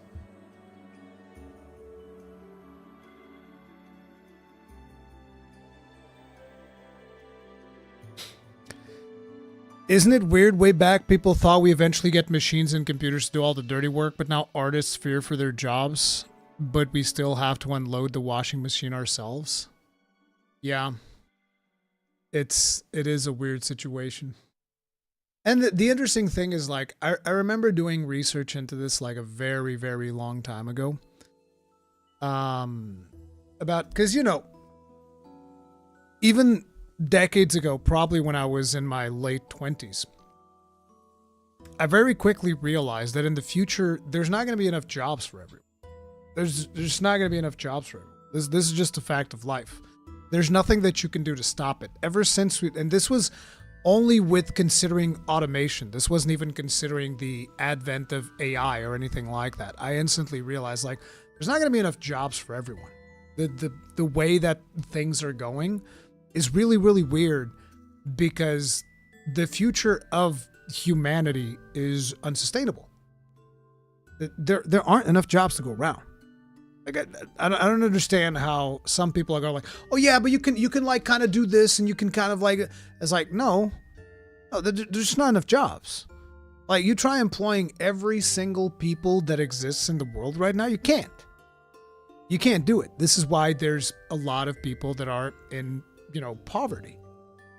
It's not even, you know, naturally there's a couple of people that just don't want to do anything, and they just end up in that unfavorable situation. But there are people that actually want to work, but they can't, because there's not enough jobs for everyone. It's never going to happen. So when I realized this, I was like, so what's the solution? I started looking up a bunch of different things. And I remember there was this guy who was like this brilliant inventor or whatever. And he was you know, he was trying to solve this problem, and he had done like a bunch of research into it with the level of advancement that we had. And this, like I said, this is not 20 years ago, but close to 20 years ago that I was looking this stuff up. And this guy, who is, you know, has like crazy high IQ and all of that bullshit, he had figured out that with all of the machines that we have right now, we could automate, I mean, that we had back then. Now it'd probably be even easier because we've advanced so much more since then. But with all the machines we had back then, if we were to do proper usage of humanity's resources, 80% of the world's population would have to do fuck all. They wouldn't have to work at all a day in their lives. Like, it'd just be done.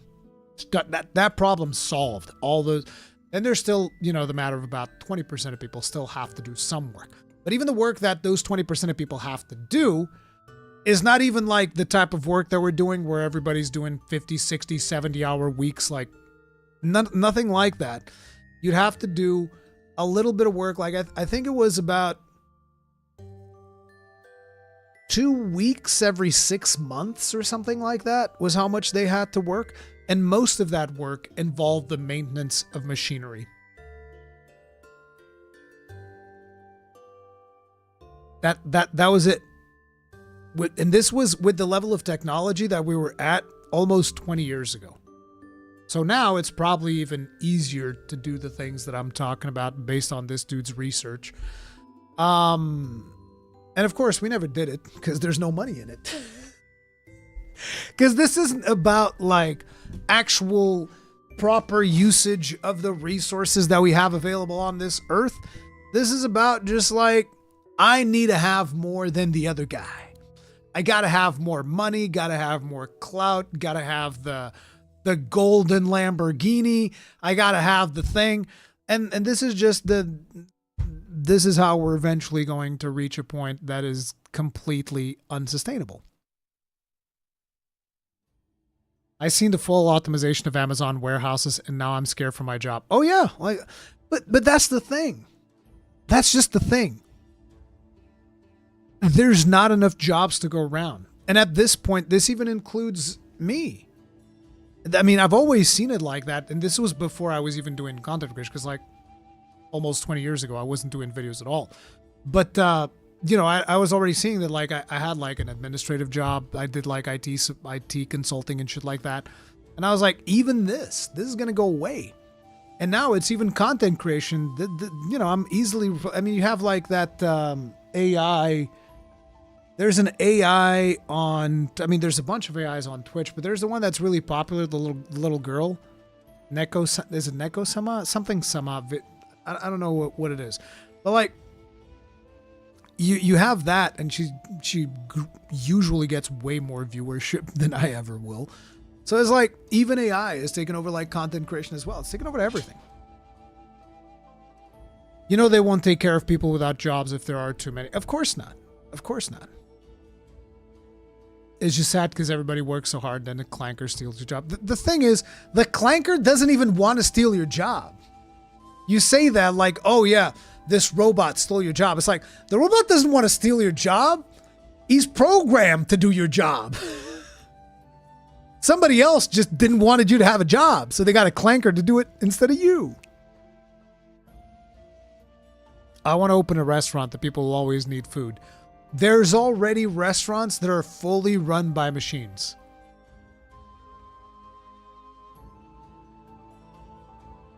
There's already, it's like, listen, it's completely unsustainable. Completely unsustainable. Okay? It doesn't matter what we do. The rate of growth, well, actually, I think we're in decline now. I'm not 100% sure. I haven't checked it in ages. But like, even during decline, there's still not going to be enough jobs for everyone. It's just that's just the way that it's going to go. That's why some countries are trying the idea of universal basic income. That's something that I've been saying. Because like, ultimately, money is one of the biggest problems that we have. It was useful for us as, you know, a more convenient way of, you know, trading goods and stuff. Because the concept of money, the reason why money exists, by the way, because I'm sure that there's people here that are, young and maybe you guys have never looked into it. The reason why is because we used to be cultures of bartering tribes. So we would trade things. And it actually made more sense back then. So let's say, for instance, you lived in a village next to a forest. So you would naturally have easy access to resources like wood. Wood would be maybe like your main resource because you live like next to a forest. Then there's another village that lives next to fertile, better fertile land, and they can like plant to have fruit grow and vegetables and all of that stuff. That would be their bartering chip. They would trade. So you would trade your food for wood from the people that have wood, right? And so on and so forth, like all these tribes. And then eventually we came up with the concept of money, which is like, oh, this is worth this much in gold or whatever, because gold began to be the bartering thing. It was a rare, precious metal, all of that stuff, right? And then the money is like papers that would say like, I have this amount of gold and whatever. But basically, now there's nothing behind the money. There's no value. It's a piece of paper. Just a piece of paper. There's no value to it. There's nothing. It's not even backed by gold. It used to be backed by gold in most countries. I think it's not even backed by gold in almost any country. If any. There's a piece of paper. And it's a problem. It's a serious problem. But yeah. Wait until you hear this printer life hack. Bank hates it. How far will humans let this happen? I don't know, dude. I don't know. That's for somebody much smarter than me to talk about. But that's why I was saying, like, money is the problem. It's like, because everybody needs money, but there's not enough necessity of people's work to go around. There's just not enough. Anyway, jumping off from the AI train and all of that shenanigans, let's talk about something else.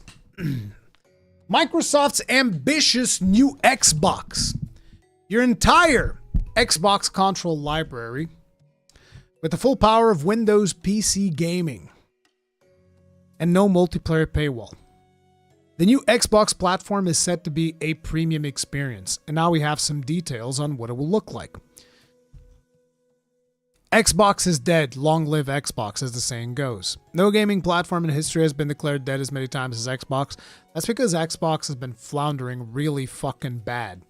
Xbox has been doing terrible. They keep shutting down studios. They keep laying people off. Their games are not performing that well. Xbox has been a fucking trash fire.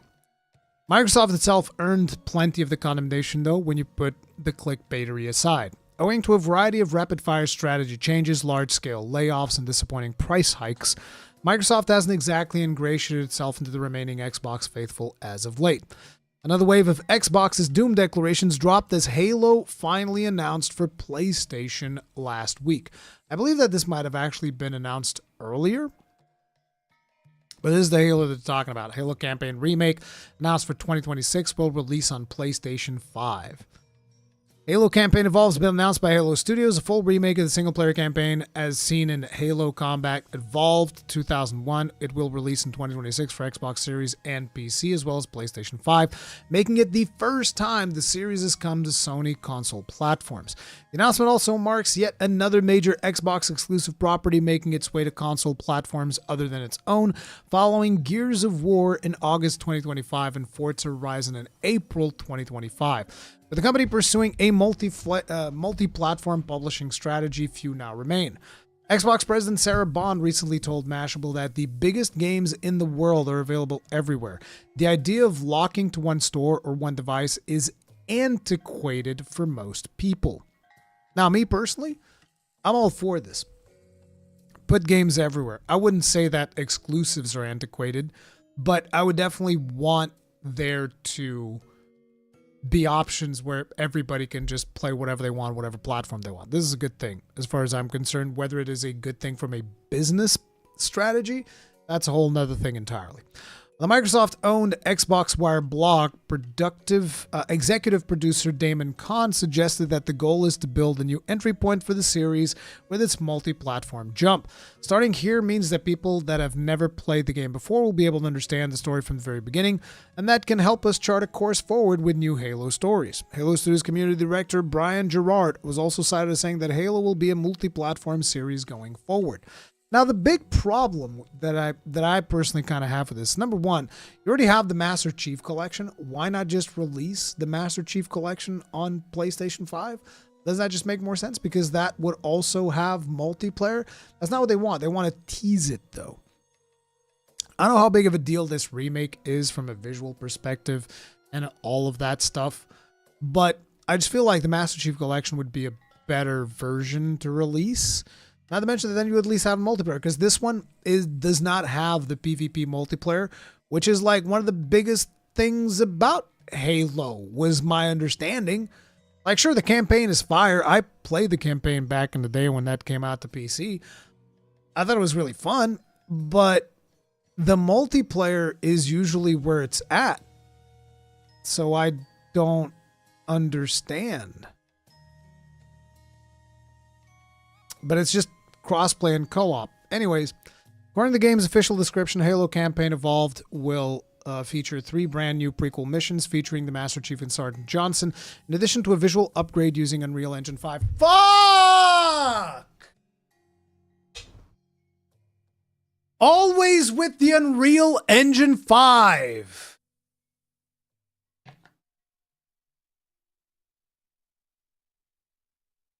Good old Unreal slop. Sloppity slop slop. Everybody loves Unreal Engine 5, right? The Xbox Wire interview suggests that Halo Studios has dabbled quietly with Unreal projects in the past.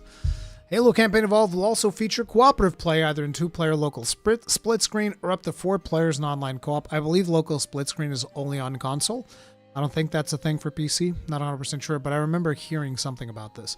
Up to 4 players in online co-op. Other changes include additional weapons, gameplay modifiers, and the ability to sprint. It will not feature a competitive multiplayer component, which is like one of the biggest things about Halo.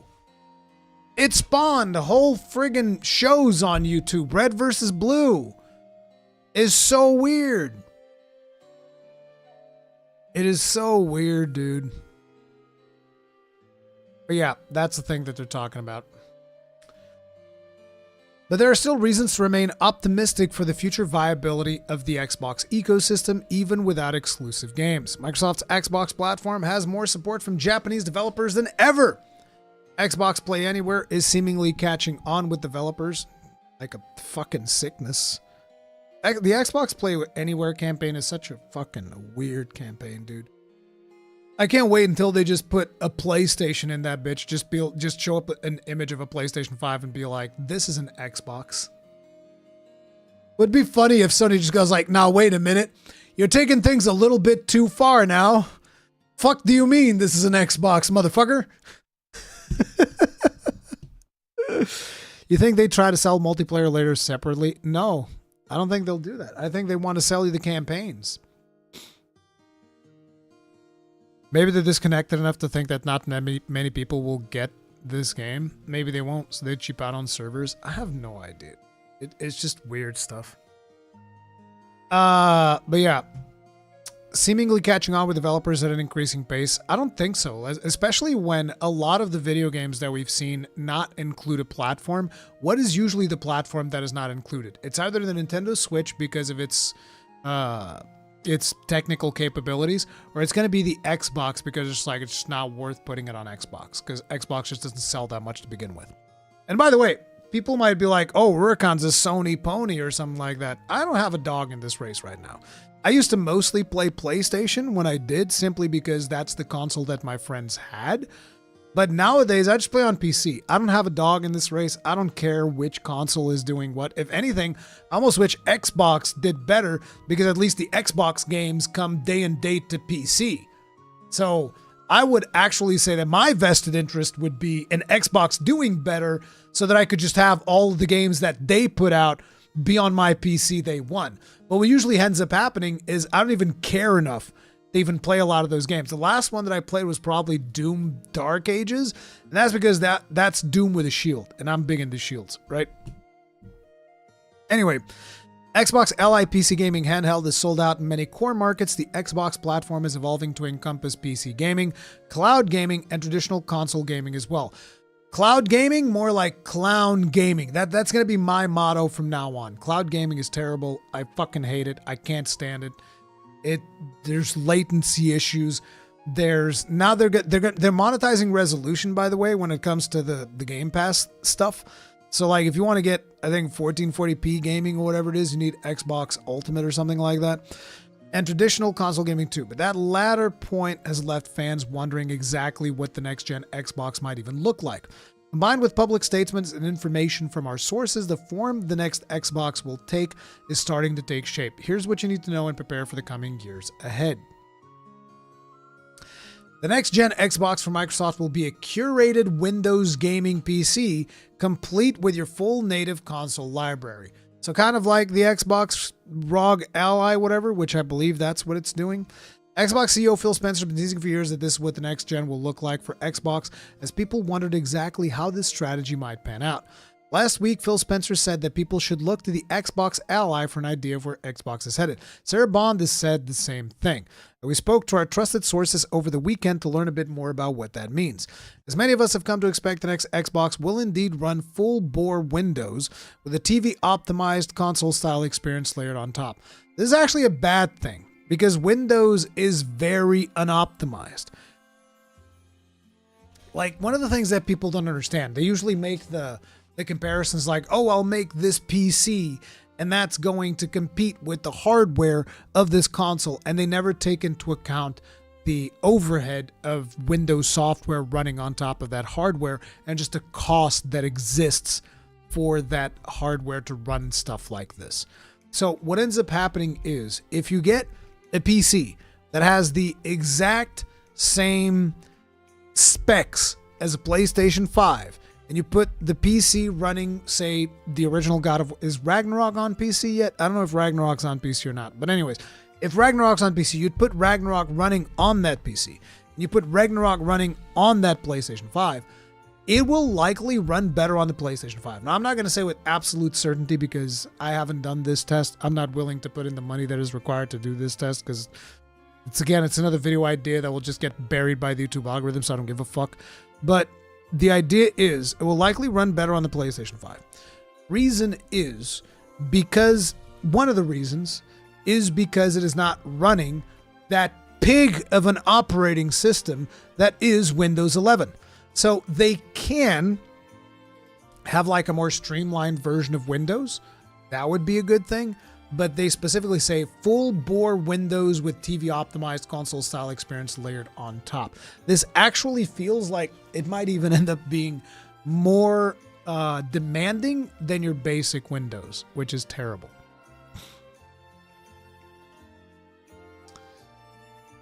It will be a PC for people not understanding what a real PC is. Yeah. What doesn't make sense, you would think that PC games and Xbox games, which have a common link, Microsoft should be easier to go between. Aren't they? It's my understanding that they are. You can kind of like just go back and forth between them, right? If you buy it on the Microsoft Store, not if you buy it on Steam, though. I had all the consoles to do physical copies, but we lost that battle, so I just sold all my stuff and went PC. Yeah, we did. We did. Like, I know that there's a lot of people still clinging on to physical media like I used to do. We've lost that battle, brother. I'm sorry. Feels terrible. We have lost the physical media battle. And it's bad. It's real bad. In my opinion, it's actually terrible that we lost that. But it is what it is.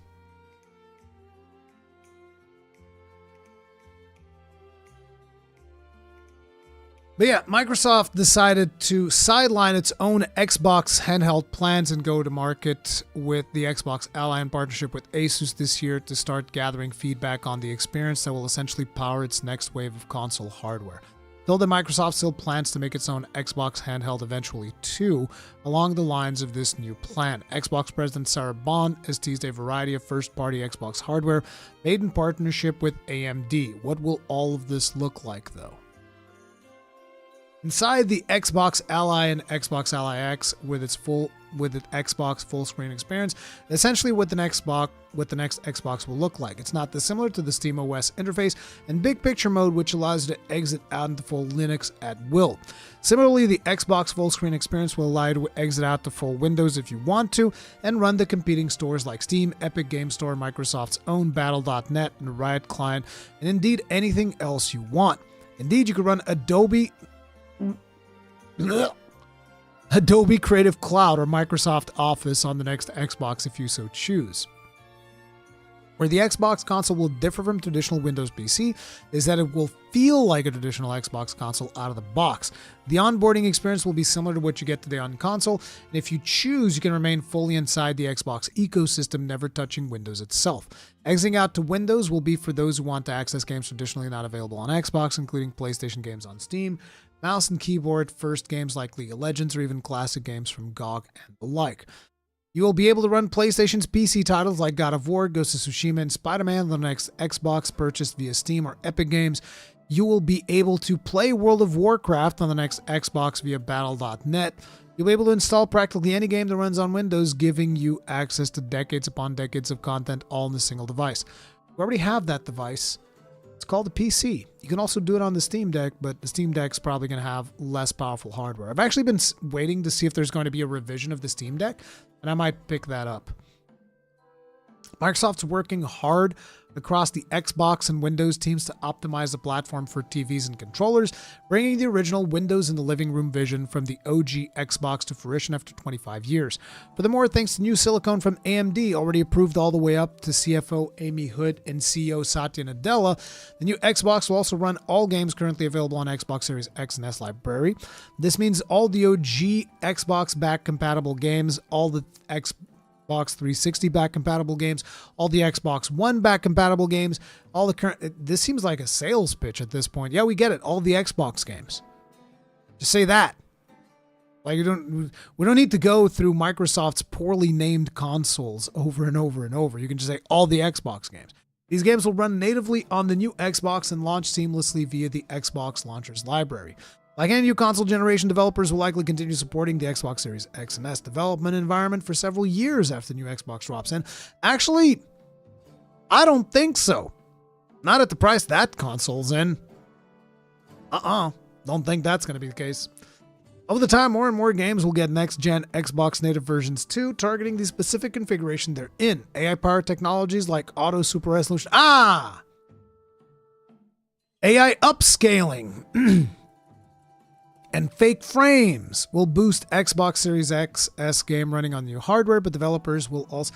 I hate the fact that rather than taking advantage of hardware, we're just like, let's just do fake frames and friggin' AI upscaled resolution, yada, yada, yada. This is why they put $80 billion in... Well, this is not why they put $80 billion into AI, but they're trying to make use of that as well. Microsoft's also working on additional ways to reduce Windows overheads to the benefit of all PC gamers, Xbox, or... This definitely is something that they need. New technology Microsoft is developing alongside the fixed nature of hardware should eliminate a lot of the inconveniences that sometimes come with PC gaming. Things like compiling shaders shouldn't be an issue in the new Xbox. Are we saying the new Xbox is not going to have to compile shaders? What? One question that is still being worked out at Microsoft revolves around Xbox Game Pass. Right now, PC Game Pass gets all day one Xbox games, including Call of Duty, for much cheaper than Xbox Game Pass Ultimate on console. The next Xbox is a PC. Am I supposed to be using PC Game Pass there instead of Xbox Game Pass Ultimate? Right now, I'm told the current plan is for the next Xbox specifically to have no paywall for multiplayer. Wouldn't make a lick of sense for a PC to have paid multiplayer, particularly since it would create a strong incentive for players to simply install Steam instead of using the Xbox ecosystem on that device for online games. That's a very good point. That actually makes perfect sense. Hey, maybe PlayStation will have to back down from that as well. Because the only reason PlayStation went into it is because Xbox was doing it, and Sony was like, well, we want a piece of that pie too. Now the only reason PlayStation will have to do it is because Nintendo is doing it too, but Nintendo is doing it at a much lower price range, which might force Sony's hand to at least lower the price. Interesting that Xbox started all this bullshit about, having to pay for multiplayer, and they're going to be the first ones to piece the fuck out of it, if all of this is to be believed. Very, very interesting.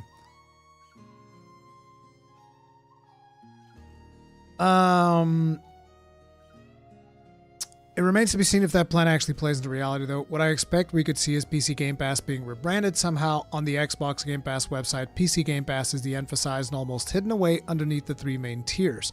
I wouldn't be surprised if we see this deprecated in the future, given that Xbox Game Pass Standard and Premium both now include some PC games. The idea of a per-device Game Pass doesn't make a huge amount of sense in a universe where Xbox consoles and PC merge.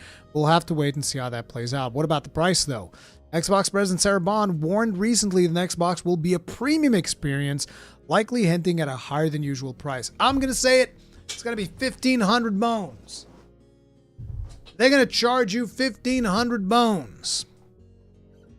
In theory, the next Xbox should still be cheaper than buying the equivalently powerful gaming PC. Economies of scale and bulk purchasing deals with AMD and others will help drive costs down, buoyed by the fact that Microsoft doesn't have to pay itself for the Windows license. Microsoft's front-loading of the Xbox ecosystem also helps to subsidize the cost to some degree. Despite the box being open to other stores, most casual gamers will still remain in the Xbox ecosystem for most of their play and purchases. Many of the biggest games on Xbox today, such as Fortnite, Roblox, Minecraft, aren't on Steam and likely aren't headed there in the near future. You can expect Battle.net games like World of Warcraft to also head natively to Xbox in the future as well, despite being available on Steam. The vast majority of Diablo and Overwatch PC players still prefer Battle.net. Microsoft offers developers a more preferential rate in its PC store, 12% compared to Steam's 30%. Told this will remain in place for developers building games for the Xbox PC ecosystem, adding a powerful incentive for publishers to support competition in that space. However, that likely reduces the amount of subsidizing Microsoft would have traditionally done for its own hardware. I think it's fair to expect that the next Xbox will be more expensive than a PlayStation 6, but it could remain the cost-effective, curated onboarding to the world of PC gaming the market has ever seen. And then there are other factors at play that could make it even more affordable. As far as I'm concerned, if it's more than 1,000 euros, you're better off just making your own PC. Pay a little bit more, make your own PC. A risky strategy with a huge potential payoff if executed well. True, they might be able to pull it off. If they do pull it off, it'll be the easiest entry to PC, so to speak, because it's going to be a console formatted experience, which is going to be easy for console gamers to get into, and then they'll slowly learn the back end of how to operate a PC, hopefully. The Xbox Ally experience is essentially the public beta test for how all this will work. Today, if you dock the Xbox Ally to a TV powered by the Z2 Extreme, you're testing the next Xbox. Where the Xbox Ally has its advantage, at least for Xbox console use, is the lack of the Xbox console library. There are more Xbox Play Anywhere, dual licensed PC and console Xbox games than ever, but most AAA publishers aren't on board with this ecosystem just yet. Increasingly, though, it'll become the default ecosystem for publishers, particularly if they want to support a PC gaming universe where they get 88% of the revenue rather than 70%. I could see a world where PlayStation builds out its PC app and simply puts that out the next Xbox on the next Xbox thing, or 88% from Epic Games. Execution is absolutely key, though. The experience on the Xbox Ally isn't always the best. Weird Windows quirks like user account control pop-ups, surfacing of Windows Phone games in the library, lack of community features both for players and developers. Have you heard of this amazing app called Discord? Lack of organic developer support all remain big challenges for the Xbox PC ecosystem. Things have improved immeasurably since Microsoft started taking a greater interest in this space, but it is unclear just how quickly Microsoft can adapt to the decades of programmatical spaghetti that is Windows to a comfortable TV-first experience. On the Xbox Ally today, the Xbox app still has responsiveness issues. The multitasking experience isn't always consistent. But next gen isn't hindered by a hard deadline here. The landing strip I've seen for the next gen Xbox hardware has always pointed to 2027. This experience needs to be ready when it launches with every possible kink ironed out, and that's a lot of kinks. No, not that kind of kink. Okay, yeah, sure. Anyway, this is something no company has tried to do on this scale before. Valve is working on its own gaming console Steam OS powered experience, which will sport both PlayStation and Xbox games on a single device. Xbox has the advantage of maintaining direct access to some of the world's most popular games like Minecraft, Fortnite, and Roblox, as well as kernel-level anti-cheat, which can cause issues still on Steam OS in competitive multiplayer titles. Those advantages aren't impossible for Valve to overcome over time, though. In theory, the next Xbox will have more games, more content than any other video game device in history, combining games locked to the Xbox console ecosystem while sporting full open access to every PC storefront and launcher on Earth. There are plenty of unanswered questions that will doubtless become clearer over time. Do people actually want this kind of experience? Will it be simple enough to feel seamless for fans accustomed to the plug-and-play nature of consoles? Will it be affordable enough despite being premium? Without the promise of exclusive content, will people feel like they're losing out despite how open this thing will be? Yeah, the Microsoft-made Xbox, will OEMs like Asus or Razer have a role to play? God, not Razer, please. Razer hardware has been such garbage over the years. And the worst part is I actually had to buy a Razer speaker because it was like the most affordable sound bar I could find, so I bought it. So far it's been working, so there's that to it, but yeah. And making more affordable versions, perhaps even more expensive hyper premium versions. There's still a range of unanswered questions about next gen, but there's other things on the horizon Xbox console players can look forward to. Xbox has a partner preview showcase coming November, I'm told, where Xbox Play Anywhere will feature heavily. Play Anywhere. Fucking cloud gaming. With most, if not all, games being XPA. Xbox Play Anywhere. There's an Xbox Elite Controller Series 3 approaching its reveal too as well. We might even see another Xbox PC devices from Asus based on the Z2 Extreme next year, designed for your TV rather than your hands. Who knows what else is cooking? In any case, Microsoft is ripping up the entire rulebook with its next gen plans, and I for one am excited to see where it all ends up. Now look, I don't see this as being super successful, but I hope it is. I hope it is because look, I know that a lot of people, you guys are kind of married to Steam. So it's if it's not on Steam, I don't want it.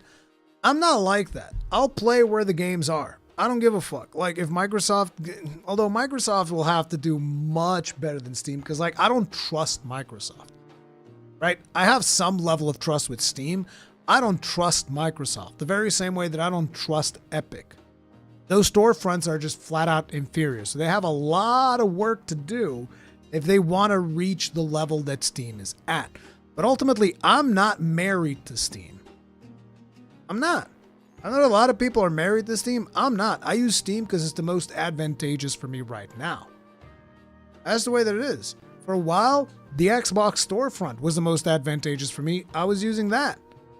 If Epic suddenly became the best store tomorrow, I would use that. I don't bleed Steam, just like I don't bleed Microsoft, just like I don't bleed Sony or Nintendo. I go where the games are that I want to play. That's the way that I look at it. That's the way that I've always looked at it. And competition has always been a good thing. I don't trust Epic, but I trust them more than I do Microsoft. I don't know, man. I don't know about that. I'm here for killing the teams. We're gonna get to it. We're gonna get to it. There was another story from Microsoft as well. So this is another thing that is going to probably throw a bit of a wrench in the works. Microsoft demands 30% profit margin from Xbox. Microsoft has mandated a 30% accountability margin from Xbox Project, which has been effective over the last 2 years, according to a report from Bloomberg News. Accountability margins is Microsoft's stand-in term for profit margins, according to the report. The video game industry's average profit margin in recent years ranges from 17% to 22%, as reported by S&P Global Market Intelligence. Xbox's profit margin has landed between 10% and 20% over the last 6 years, making the 30% margin a big leap for video game industry at large, let alone Xbox. Speaking to Bloomberg anonymously, sources familiar with Microsoft and Xbox said the target was implemented back in autumn 2023 by Microsoft Chief Financial Officer Amy Hood. While the sources also stated that not every project is expected to hit the new goal, titles that are deemed either cheap to make or more likely to generate significant revenue windfalls may take precedence over certain projects. Xbox has tried to meet the higher demand by canceling products, raising prices, and slashing thousands of jobs. Microsoft's mass layoffs in July 2025 hit Xbox with layoffs and project cancellations at Rare, Raven Software, The Initiative, ZeniMax Online Studios, Halo Studios, Blizzard Entertainment, and more. In September 2025, Microsoft announced a price hike for Xbox Series consoles in the US market, with increases ranging from US $20 to $70. This followed a previously implemented global price increase, which occurred in May 2025. The console price increase was closely followed by the 50% price increase for Xbox Game Pass Ultimate subscription plans in October 2025. Xbox co-founder Laura Fryer took to YouTube after the announcement to say Microsoft threw away one of their last advantages by bumping up the Game Pass prices. Following reports that Walmart and Target had stopped selling Xbox products, Xbox President Sarah Bond told Mashable that the company's next-gen console is going to be a very premium, very high-end curated experience, suggesting an even steeper price for Xbox's upcoming hardware. So it's like all of this, a 30% profit margin. These people are still living in the bubble of COVID. They think it's still COVID bubble, and they think that they're somehow going to get away with this shit, which obviously is not going to be the case. This is just stupid. This is absolutely stupid. Why would you even think that that is the case? How are you going to make a 30% profit margin? The reason they want the 30% profit margin probably is not going to be directly related to buying Blizzard, or is it? Like, when did they buy Blizzard? Microsoft acquires Blizzard. When did this happen? On January 2022 was when they announced the intent. It was completed on October 2023. So when did they do this?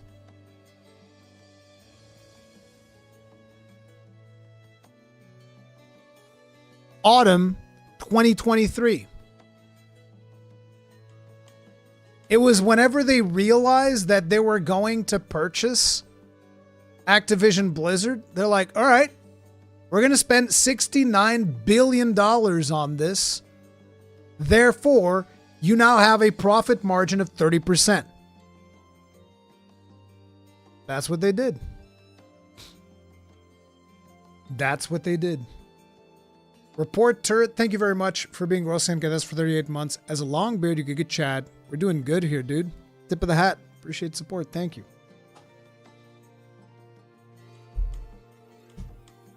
This is absolutely crazy.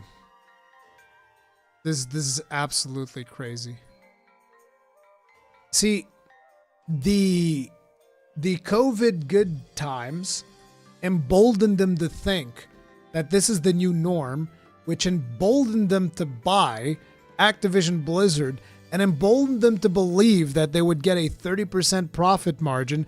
And the result of all of that irresponsible financial investment is a bunch of people losing their jobs, a bunch of studios getting shut down, a bunch of video games getting canceled, and all of the investment going to the big money titles, taking no chances whatsoever and just focusing on big money winners. Yup. 30% is way above industry norms. They know it's not realistic. So you think that they want to kill the Xbox division? It's just such a... Like, again, see, this is why a lot of times I'm just like, do I even know what I'm talking about? Like, why would you do that? Why would you like, oh yeah, I'm going to put unrealistic expectations on this one division of my company so that I could shut it down? It's like, isn't this cutting off your nose to spite your face? These people are making you money. It's so weird, bro. It's weird. But yeah, the Blizzard, it means that they can sell it. I mean, if you want to sell it, why would you hurt its... Actually, it makes sense. Because if they were able to reach that 30% profit margin, they would be really, really a very attractive division to be purchased by a third party. The problem is, if they can't reach it, they're going to be in the shitter. Of course they're not making money after the Activision buyout. It was way too expensive. Asmongold says they're trying to milk it as much as possible before it goes, which sounds weird, but you never know with suit wearers. No, it actually makes sense. They're like, hey, if you guys manage to pull it off, we'll sell you. If you don't manage to pull it off, we'll take whatever money you made. It actually makes a lot of sense. It actually makes a lot of sense when you think about it like that. Either way, you want to know what it isn't? It's not good for the gaming industry. That's what it isn't. But then again, if that is the case, why are we talking about a brand new Microsoft platform, like a new Xbox? Why have we been talking about a new Xbox?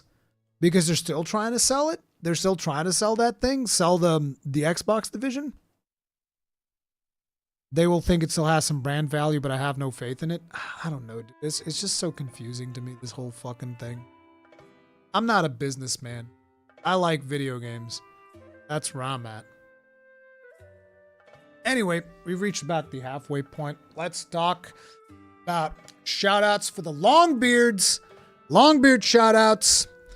Gregory K, Sam Johnson, Hookeye, James Cheek 7507, Venom Pure Evil, J Hat, Saint Jonathan, Papal, Pestos, Ricard Condinho, Sephirian, Golf of Fajou, The Worst Wordmonger, Pascal Calais, Chris Marks, Bam Bam 0141, Victor, Mizzen Jamal, AR0474, Hidden Aussie, Quirin Das, Travis, The Bug Shaker, Fidel Varela, Astron RH, Angie, Dr. Eisenhower, Seph Sangetsu, Star Kitsune, Mr. Wipeout, Eugenian, Inquisitor Reed, Jojo Mojo 1512, Eddie Arrow, D. Luffy, Killer X316, Draxus K, El Renatos, J. Walco 4, Senior Bacon, Sam Castellan, Devin Widener, Sherlock Para, Figster, Cold Brick, Red Pig Bank, Rambo the Nerd, Angry Scottstat 23, Robert 396, and Shelby Neko. Thank you very much for being grossly incandescent. As Longbeards, you Giga Chads, tip of the hat, appreciate support,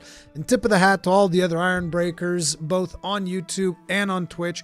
Really appreciate each and every one of you and everyone that just tunes in, watch live stream. All good. Love you all. Thank you guys so much for the support. Now, I need to take a quick bio break. I will be right back.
We back.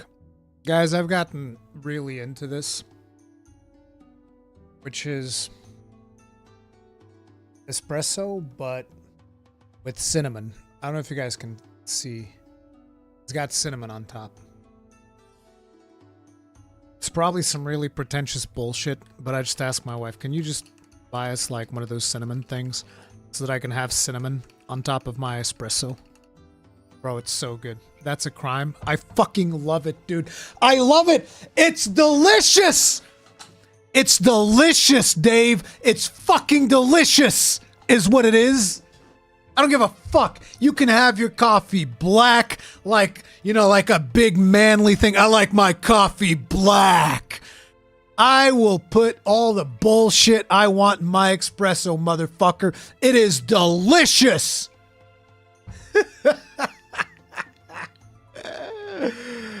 Yeah, that's what's up. That's what's up, bitch. Nero PR, thank you very much for making 20 people grossly incandescent. Tip of the hat, and that's 1, 2, 3, 4, 5, 6, 7, 8, 9, 10, 11, 12, 13, 14, 15, 16, 17, 18, 19, 20. Thank you. Thank you very much. Appreciate support. Thank you. Oh, man. Wait! The names! They're changing! The names are changing! Oh my god! Bro! Look!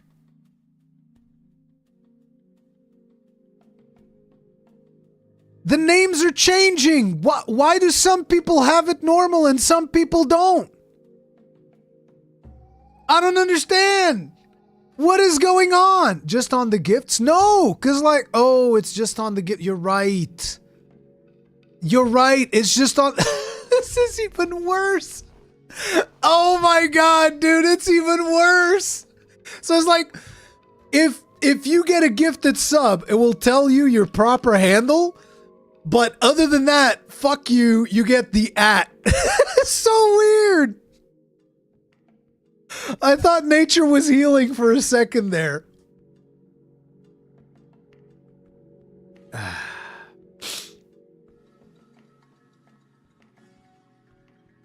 Rurikhan, I heard you like being horribly confused. Yeah, YouTube's delivering on that confusion, brother. It is delivering. YouTube hitting us with the gotchas. I could hear Dave Chappelle in the background. Gotcha, bitch!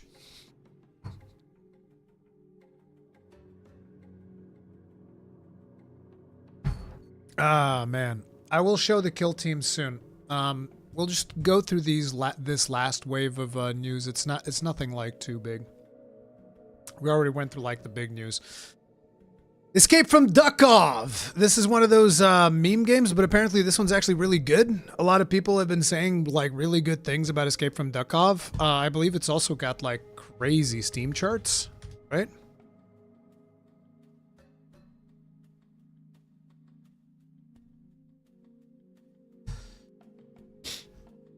Yeah, it's got like 300K concurrence, 127,000 people playing right now. Is this co-op?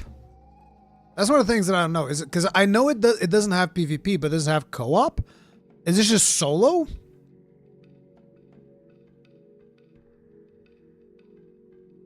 Why is that called a meme game? I mean, because it's Escape from Tarkov with ducks. I would call that a meme game. Doesn't that make sense?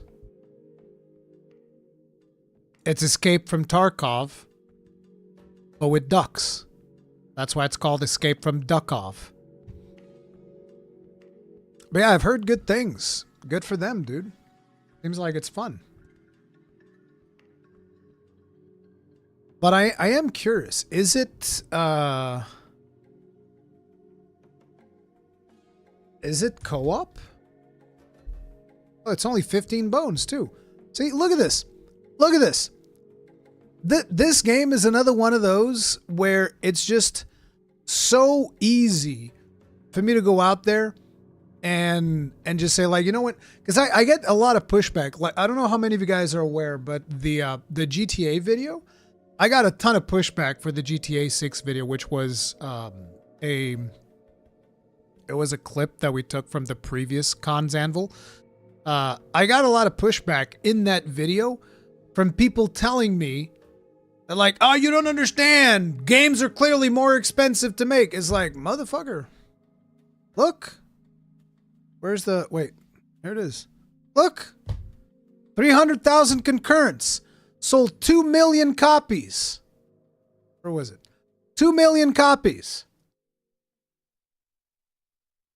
Have you talked about Megabonk already? No. I've heard about Megabonk. I haven't really seen anything too much about it, but I've heard about it.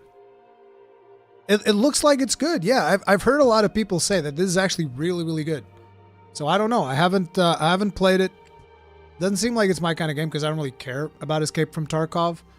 So I don't know if I'd care about this one. But at the end of the day, I still haven't seen the thing that I was curious about. Is it co-op or not? Single player. It's just single player. Doesn't even have co-op. That's crazy. That is crazy. Have you seen Project Tal? I've seen something about Project Tal. I haven't gone too deep into it. Let's I can check it out real quick. I'm not gonna do this. I'll do this in some other stream. Project Tal.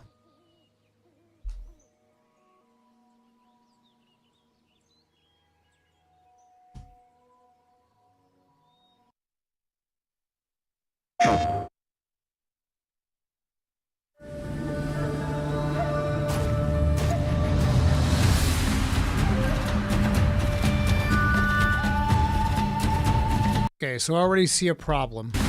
Mix of gameplay and cinematics rendered in Unreal Engine 5. That's problem number 1, Unreal Engine 5. Get ready for this thing to have garbage performance.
Okay, look, I have a request.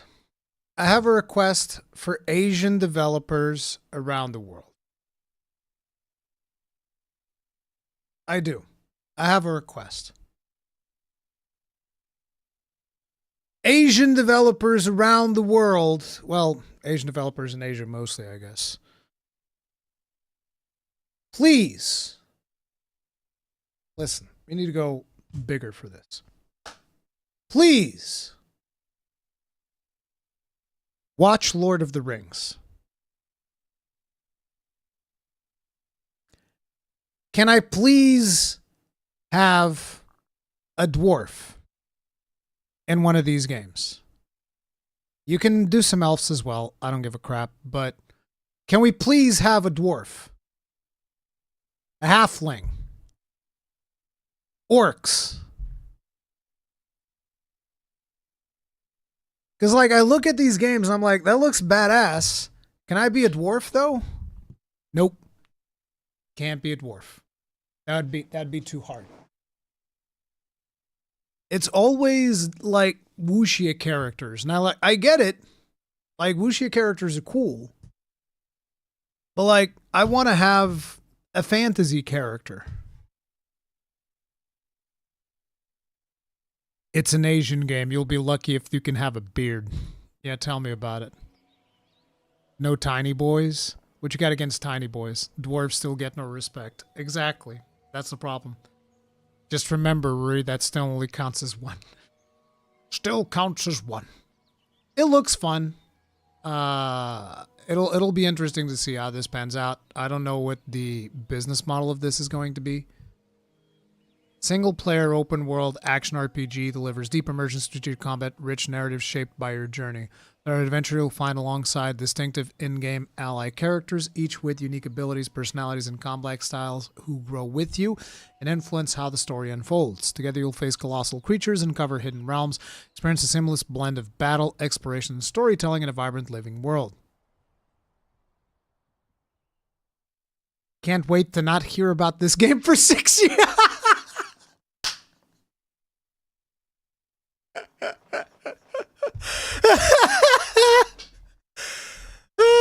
Can't wait to not hear about this game for 6 years. Yeah, like, what was that other one? Fucking, Project, I forget. It starts with a B. You guys know which one I'm talking about? I think that one's gonna be kind of like Warframe. I forget what the name of it is. It's like Song of Bala something. Song of Blood. What is it? Guys, help me. Help me, please. I know someone out there remembers this name.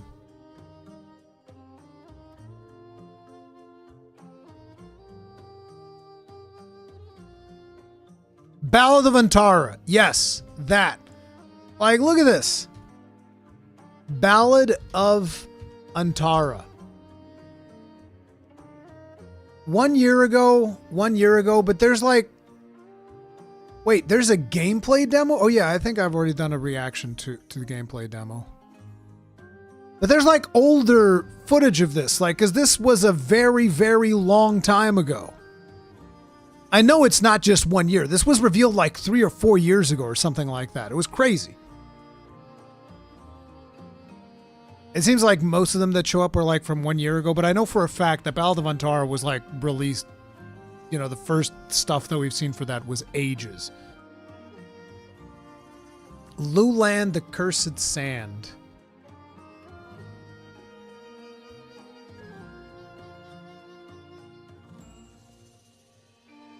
This doesn't seem right. Luland, Cursed Sand. Is it this? The Cursed Sand. Official announcement trailer.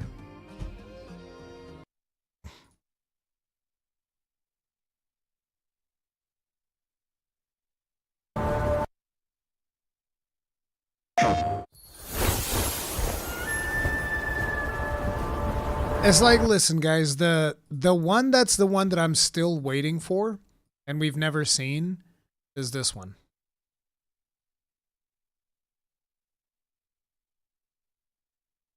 Seven years ago, bro. 7 fucking years ago. This is why the dude made the comment about the 6 years. You know this is why. This is 7 years ago. Looks amazing today.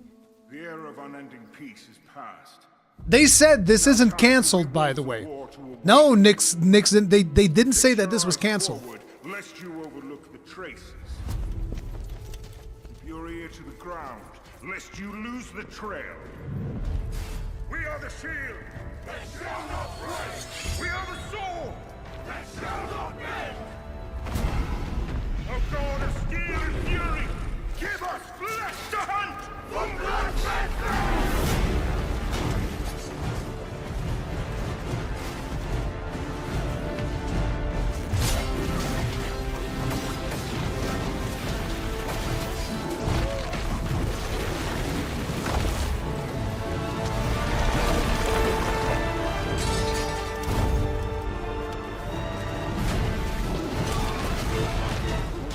This is why that dude made the 6-year comment.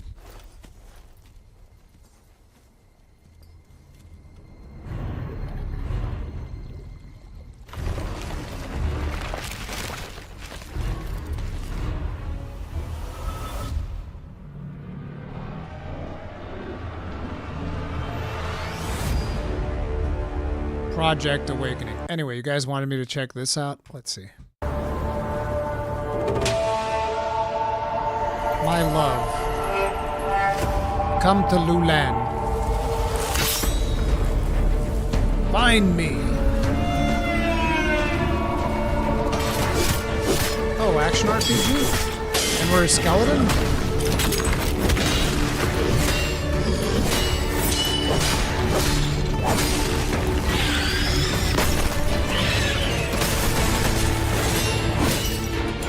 Active blocking? Bro died. Do you remember our promise?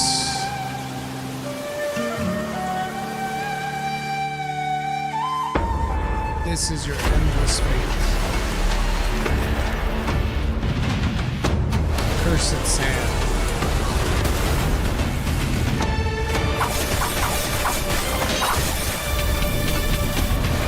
Oh, I see. You use sand as a resource.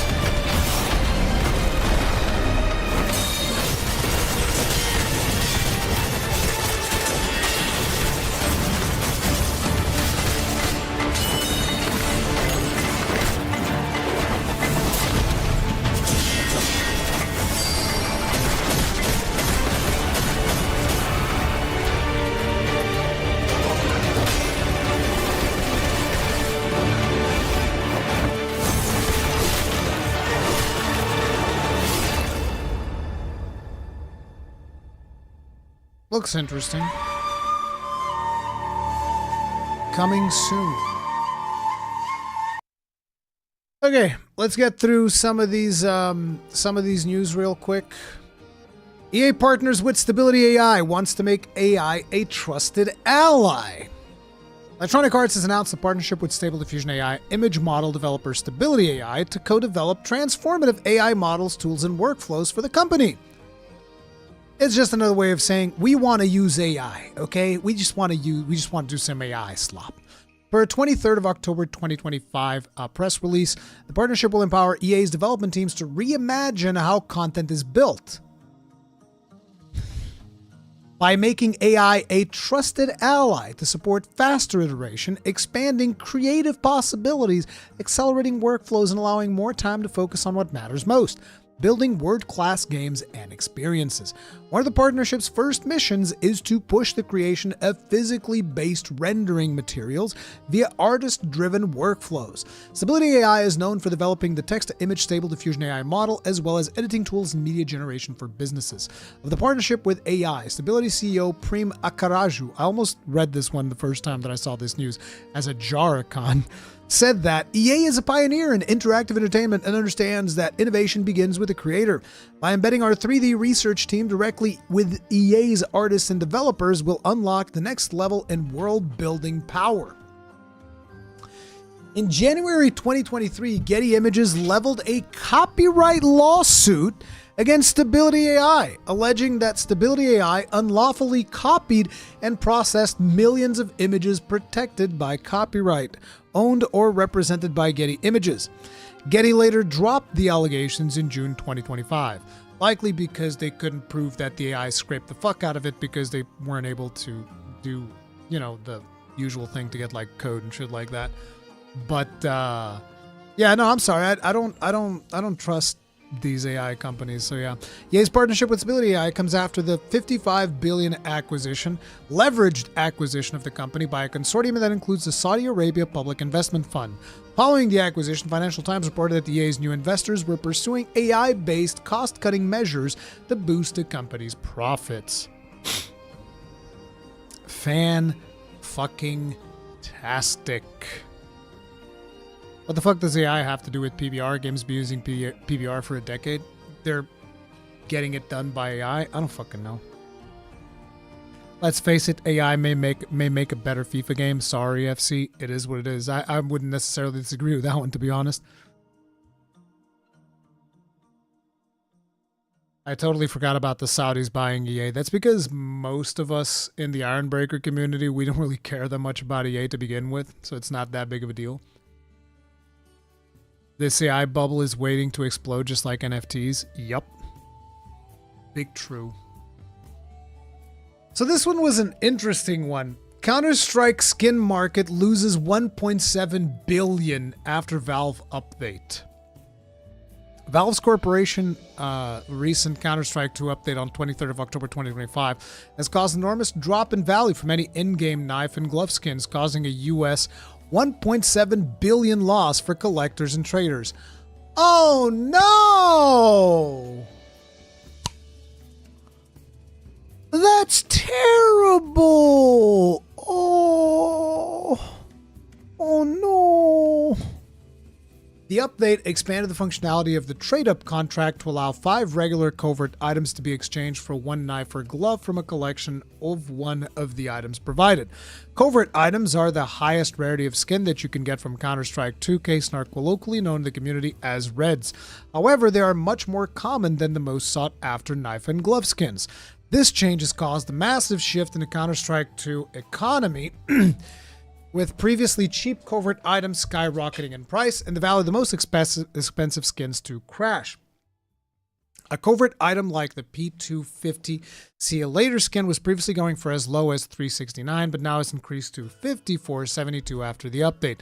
Conversely, a skin like Butterfly Knife Autotronic, which had a 7-day high price of $1,822, has now fallen to a low of $622.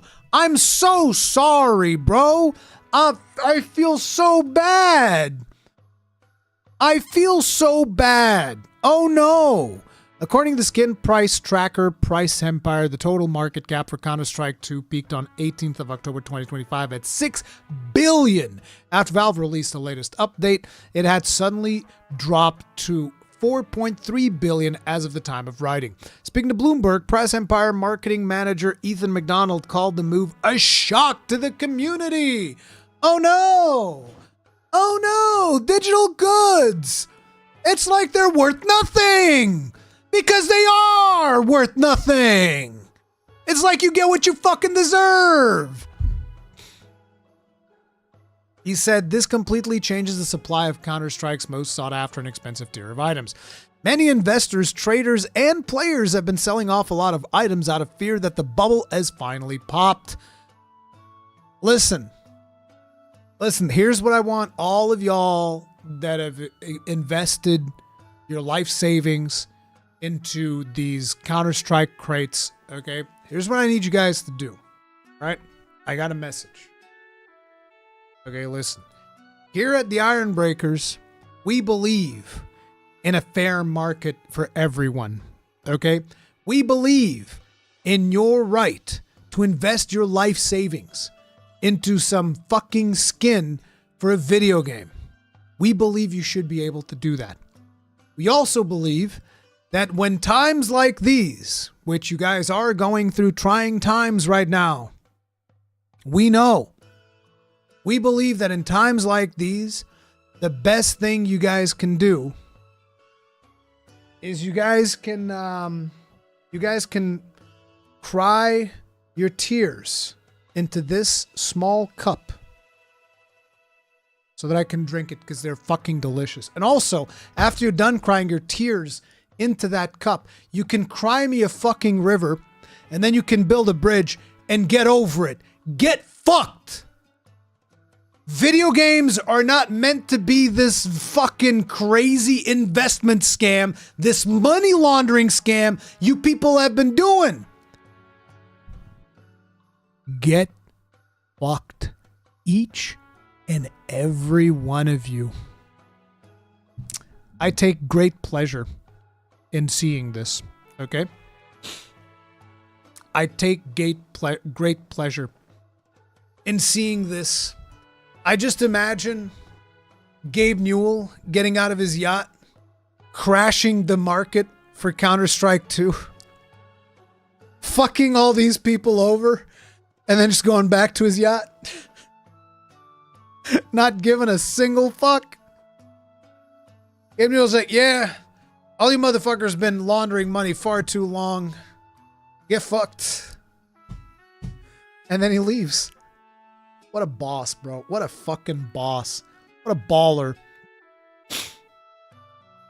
I'll farm Omega screws for you at a rate of 0.001 euro per screw. Buy now. That's what I've been doing, except I've been doing it for free. And then finally, we have allegations of based from Pocket Pair, the developers of Pal World. Speaking with game developer at Gamescom Asia, John Buckley, publishing director at Pal World developer Pocket Pair, told the outlet that the company doesn't believe in generative AI. Pocket Pair launched its own publishing arm, Pocket Pair Publishing, back in January 2025, with the aim to support game development through funding, development assistance, and publishing for indie game developers and studios. Speaking about publishing games that use generative AI, Buckley stated that people are going to say I'm lying, but these are just the hard facts. If you're big on AI stuff, or your game is Web3 or uses NFTs, there are lots of publishers out there who'll talk to you, but we're not the right partner for that.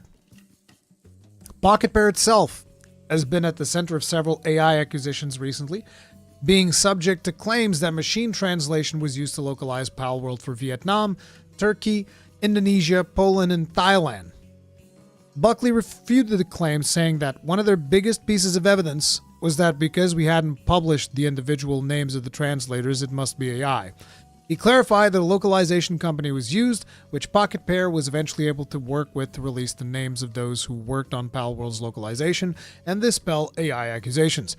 Buckley previously told IGN that AI accusations levied against the studio were complete nonsense. He called them something that upsets everyone, but at different levels. It's the artists especially who really take it the worst, especially our PAL concept artists, but it's very hard to counter this. So, Pocket Pair basically says, we will publish your game so long as you don't use Gen AI. Fucking based.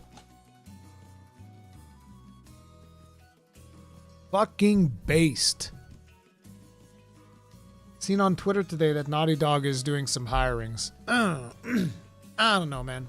Anyway, now that we've went through all of the gaming news, it's time to talk about some Killteam. So I figured that in today's Cons Anvil, I'd show you guys the kill teams that I've been working on. Those of you who do not know what Killteam is a tabletop game. It is a tabletop game that I have been playing quite a bit. I'm going to a tournament on November, more like Shield Team. So I hit 250k subs. Thank you. Appreciate that, biting goat. But yeah, I've been playing this tabletop game, and I'm going to show you some of the miniatures that I've been working on. My dolls. I'm going to show you guys my dollies. My dollies. I was even thinking about painting, but it's getting kind of late, so we might not have enough time painting. But I wanted to show you guys some of the stuff that I'm working on. I do need to bring up my other camera, because I have this thing set up to where I eventually do want to do some painting. The big 250k, let's go. Yeah, dolly stream hype. Let me turn this on.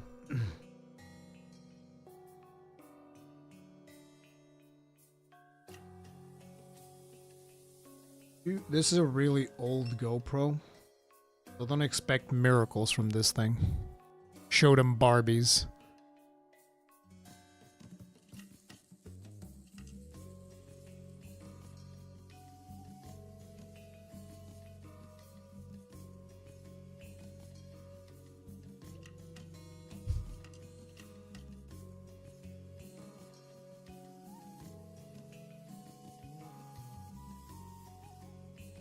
So first I want to show you some of the stuff that I was working on yesterday. And it is this. You guys are like, what the fuck is that? This is scenery. I haven't played using this yet, but this is like fully assembled Tomb World scenery. So it's got like some pieces like this, which I will eventually paint. I haven't painted this yet. This is just like off the sprues and cleaned up so that it's ready for painting.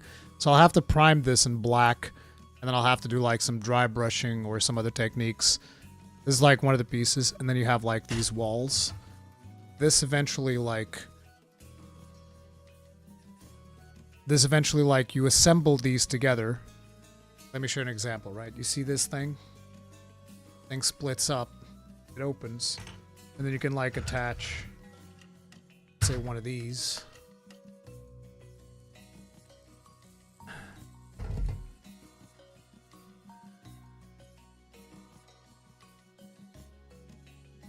Oh wait, I did it wrong. That was stupid. This one, then you assemble this. Then you can like eventually assemble this into a coherent map. Right, it's like it'll be this wall like this, and it eventually forms like corridors and shit like that.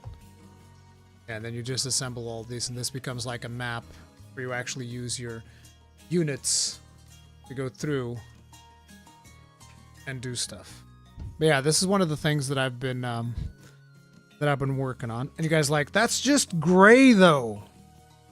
Like, is that the way it's supposed to look? No, it'll look better once I've actually painted it. This needs to be primed in black, then dry brushed, then add some color to it.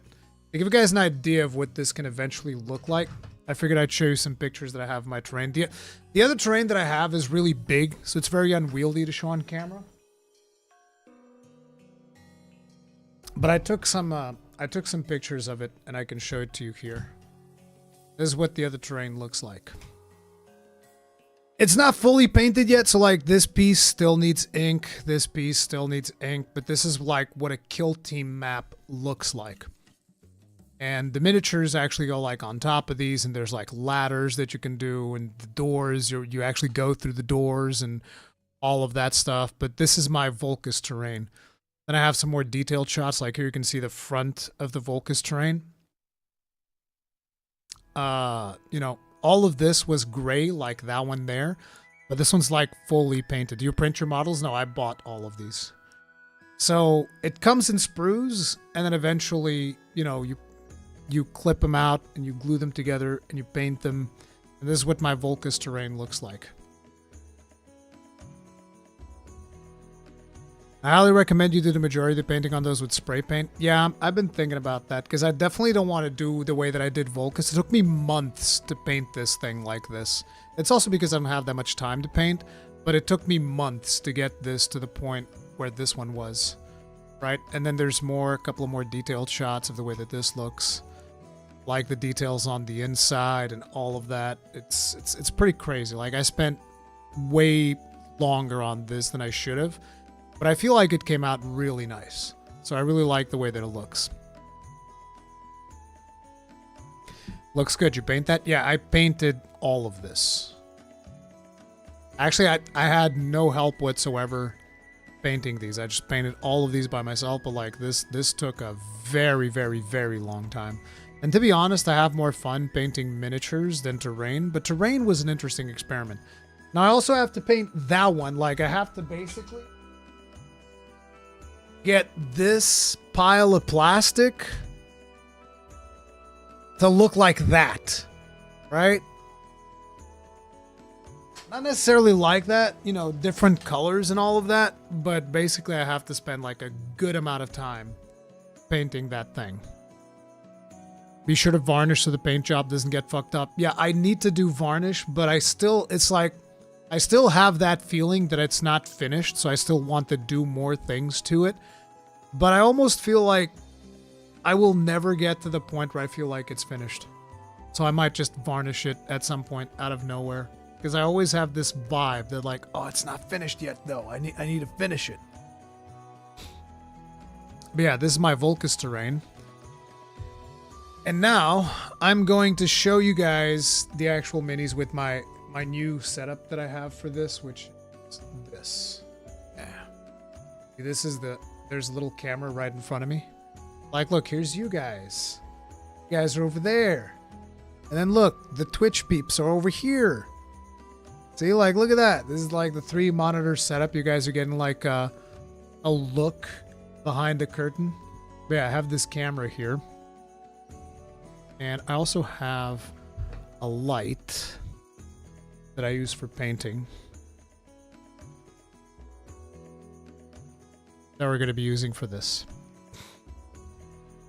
Okay, so I'm going to show you the first kill team that we've ever done, which is this. Let me just maximize this so that I can actually see it proper. I know that the quality is not the best, but it should be better than trying to show it to you guys here, because the focus is atrocious. It's really bad, so it should be easier to show it to you guys here. I'll take all these bad boys out of the box. These are pretty much finished. There's a couple of touch-ups that I'm considering doing to them, but this is the first kill team that I worked on. These are the Rurikhan Jaegers, and they're space dwarves.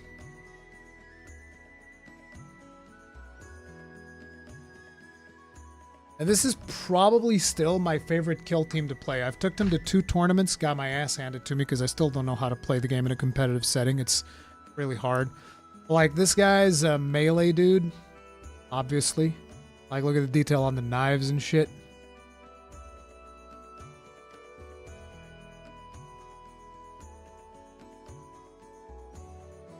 The special thing about this guy is that if he dies in an engagement, he can still fight.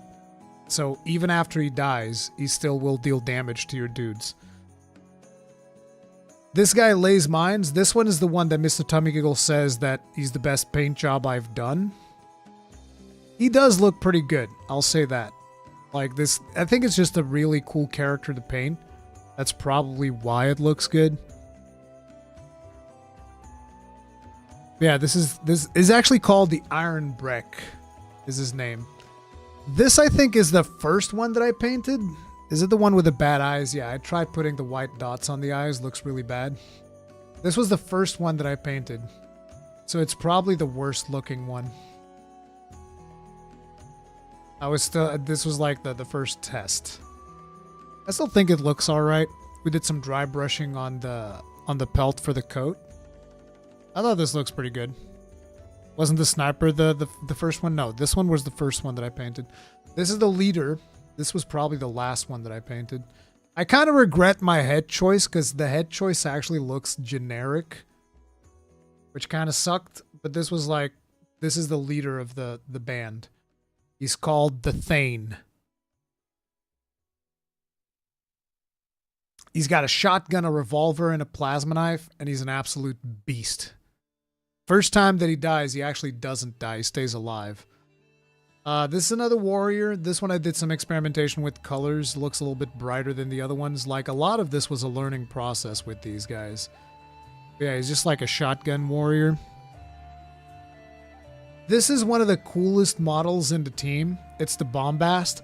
This guy can shoot in the strategy phase, which is a pretty unique ability that he has.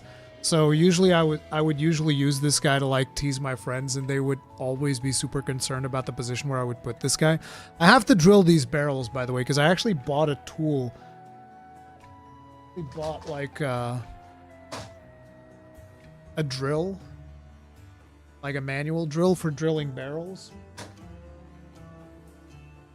Because I wasn't super happy about the barrel situation here. My new minis actually have drilled barrels. I'll show you what those look like.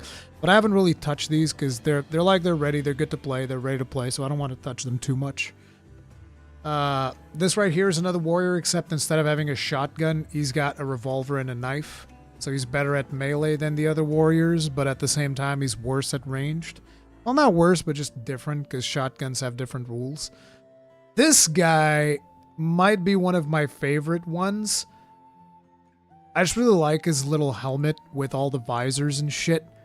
And his ability in the battlefield is really, really cool. Because, like, this guy in melee will fuck you up. This guy can shoot while in stealth. He can throw this hatchet that he's got on his back, deal a crap load of damage. This guy's a really powerful little unit. He's a tracker. He's a Jaeger tracker, or whatever it's called. And then we have the sniper. So this was supposed to look like an incandescent barrel. I feel like I've done a pretty bad job at it, but it looks all right. It's not the worst thing ever. I really like his cloak. I gave him like a gray cloak is supposed to be camo, and most of the times you're playing on Volcus, and Volcus is supposed to be like gray. So I figured this would make the most sense for a camo cloak. I think this one looks pretty good. Bagel gun, of course. Mr. Tummy Giggles making fun of my weapon. Look, I put a little crosshairs on him. He's got crosshairs on his sniper rifle. Yeah, he's the sniper. And then this guy's the rocket launcher dude, so he does like tons of AoE damage. It's all about the AoEs. Yeah, this is probably my favorite kill team. I magnetized these bases, so like they attach and they don't fall down. So it makes for easy transportation.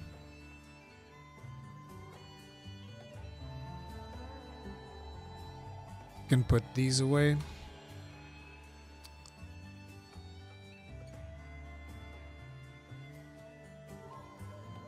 What paint to use? I use Speed Paint 2.0. So you guys will see the painting method when I show you guys the next kill team.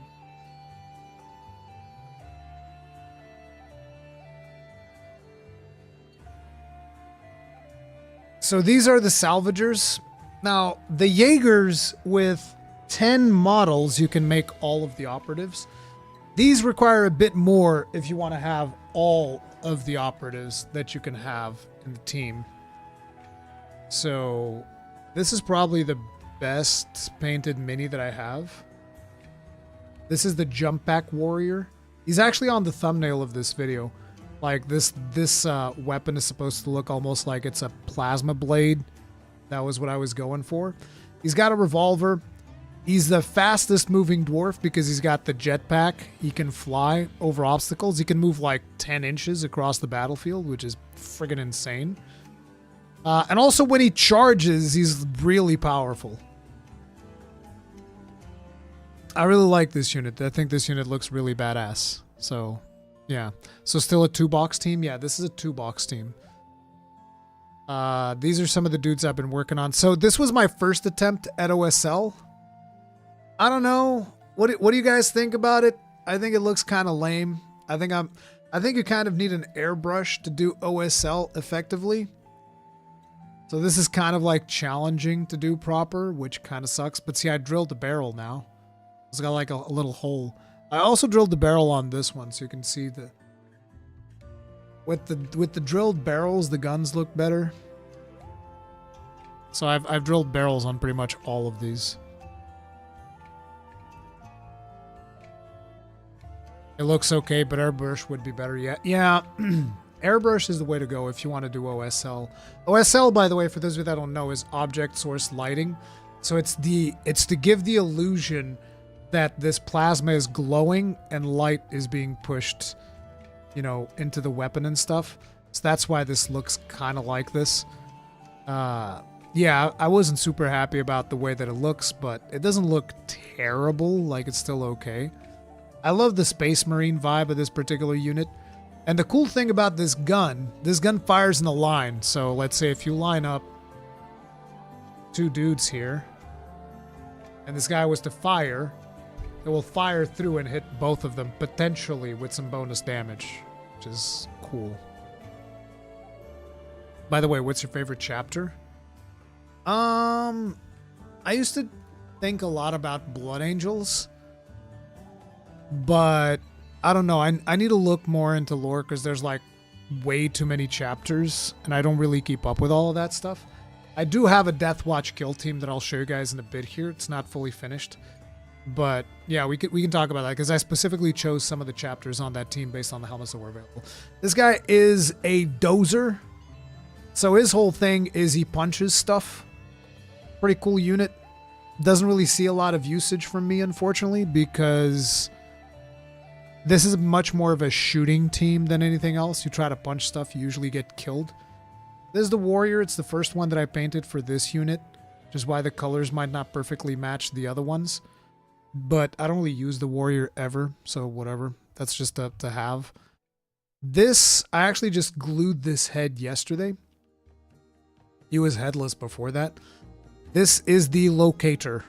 So he does stuff like he's able to see hidden units and he's able to like scout certain things and whatnot. He's got an auto tac pattern bolt rifle, which has accuracy 1.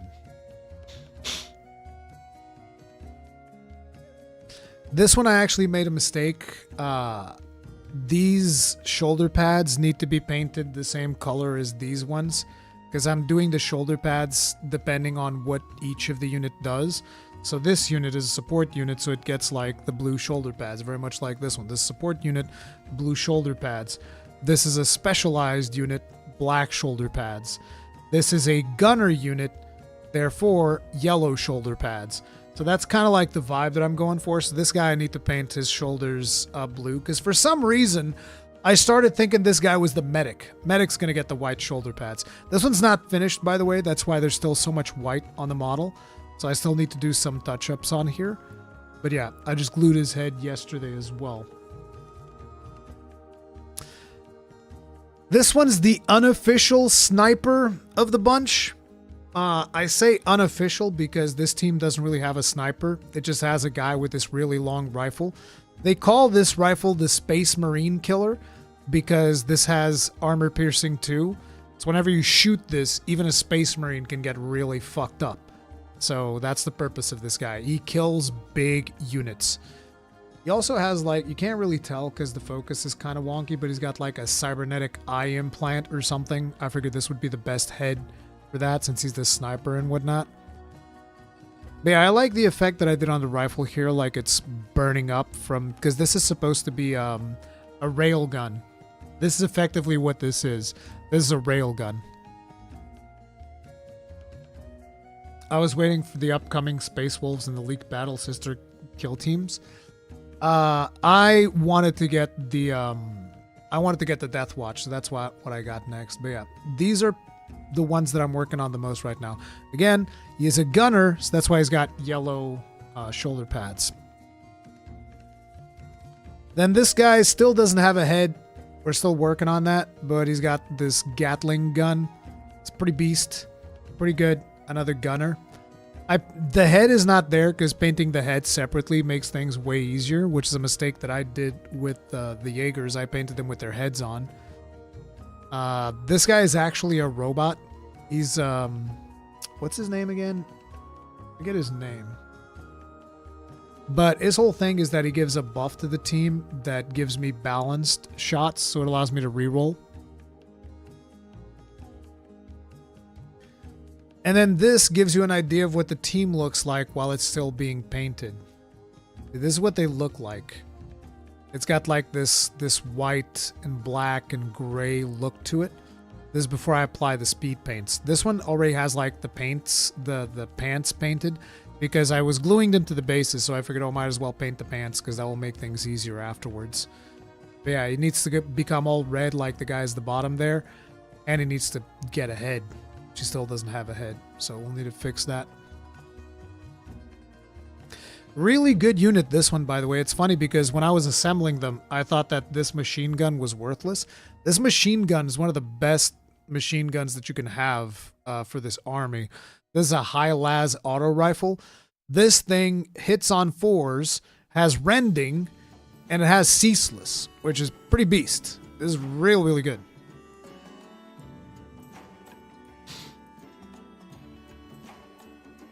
This guy's the medic.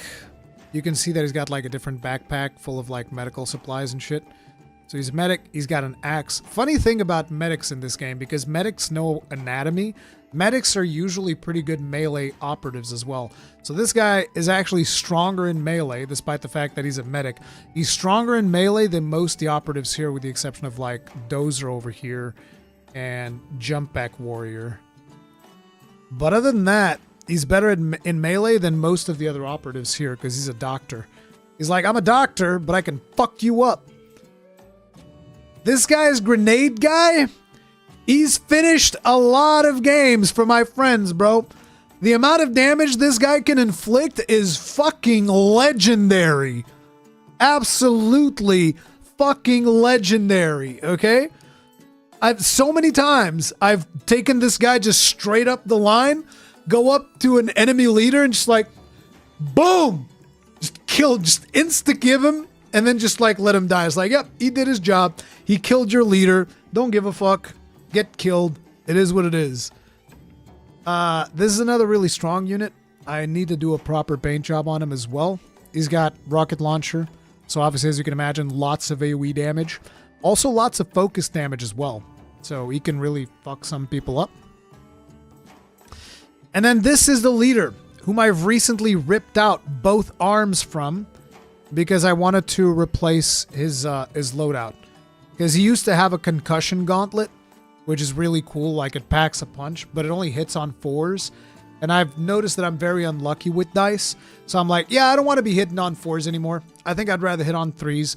So I gave him this axe, and now he hits on 3s. And I also gave him this, even though this is like a plasma pistol type of thing. I think it's called an Etakarn pistol or whatever. I'm actually just using this as a stand-in for a bolt revolver because I just think this thing looks cool as hell. So I'm like, yeah, this is a bolt revolver, whatever. Yeah, this is the leader of the bunch. All of these are already magnetized as well.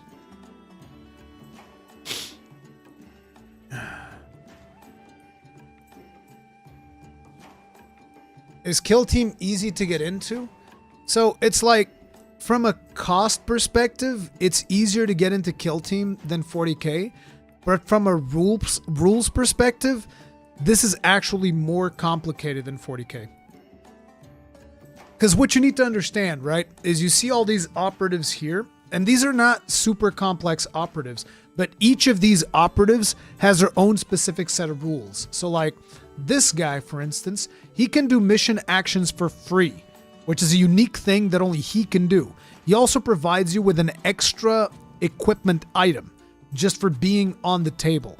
He can also do pickup marker actions for free. So he can do a bunch of different things that none of the other operatives can do.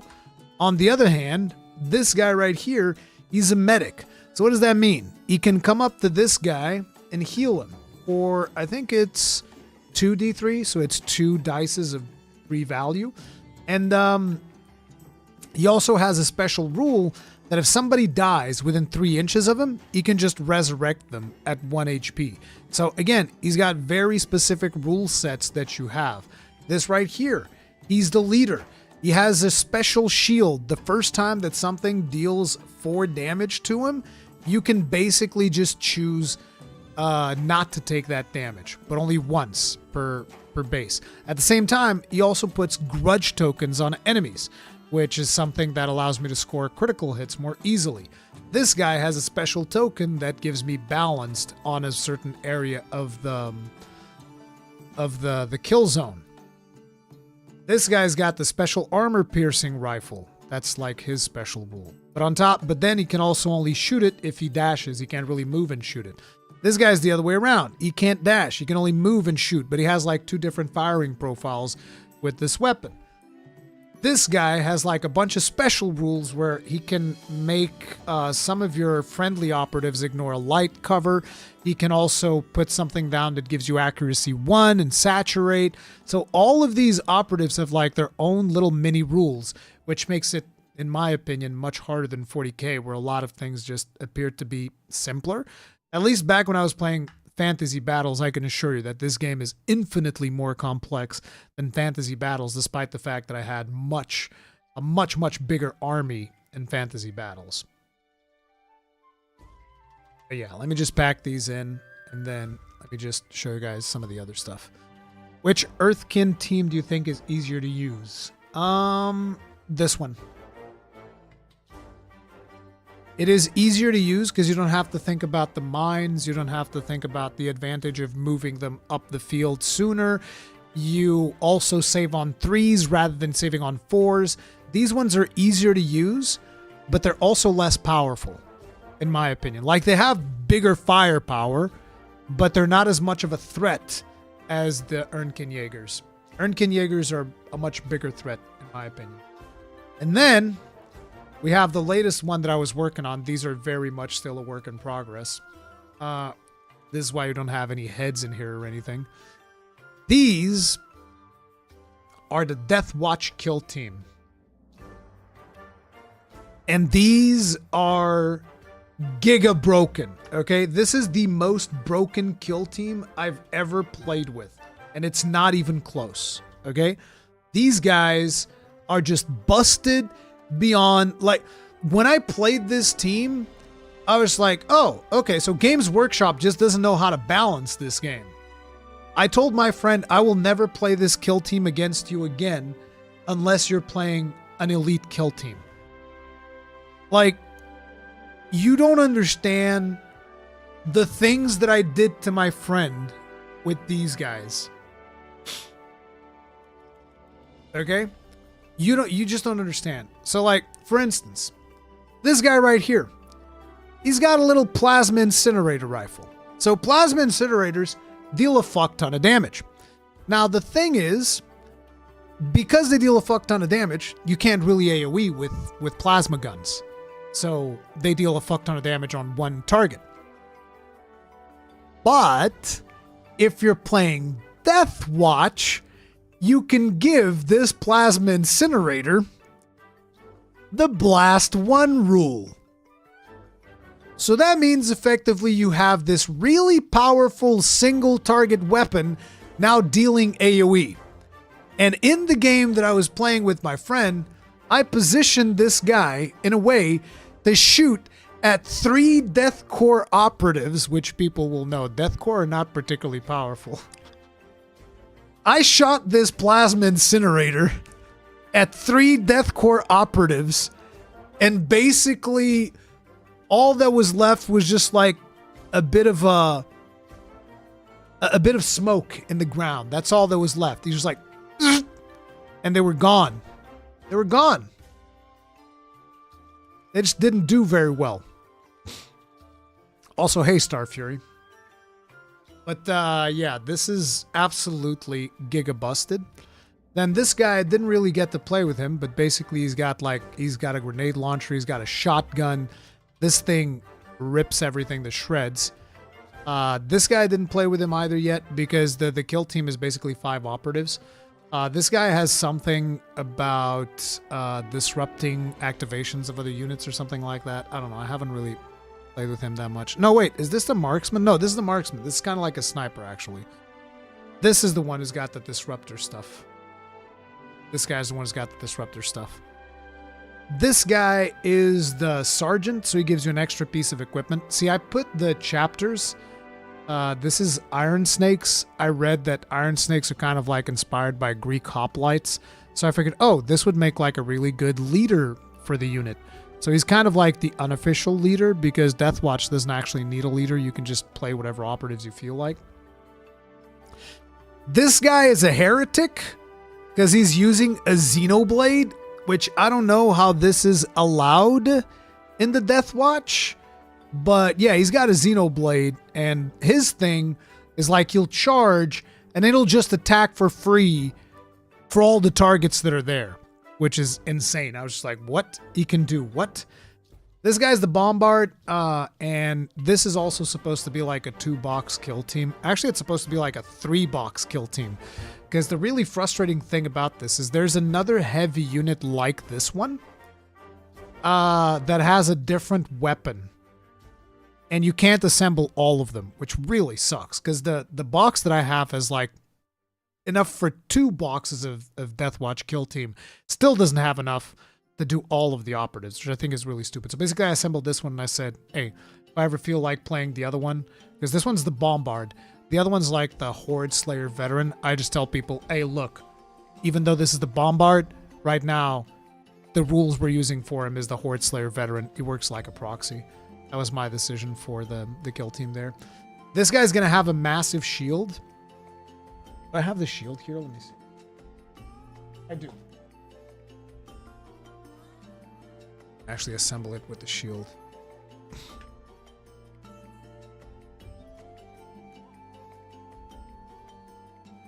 So he's actually going to look like this when he's done, which is so badass. He didn't even have a hammer. So he actually has a mace, but I was like, nah, fuck maces. Maces are for losers. We have hammer. The name of the game is Warhammer. Therefore, he gets a hammer. This is one of my favorite looking types of hammers to begin with. So I was like, yeah, I have to give this guy a hammer. So this is like a really tanky unit, obviously. So I like him a lot. He's a ton of fun. Looks really cool. Let me take this away because obviously the shield's going to make it hard to paint. That's why it doesn't have the shield on. And then this is just again, another dude with a warhammer.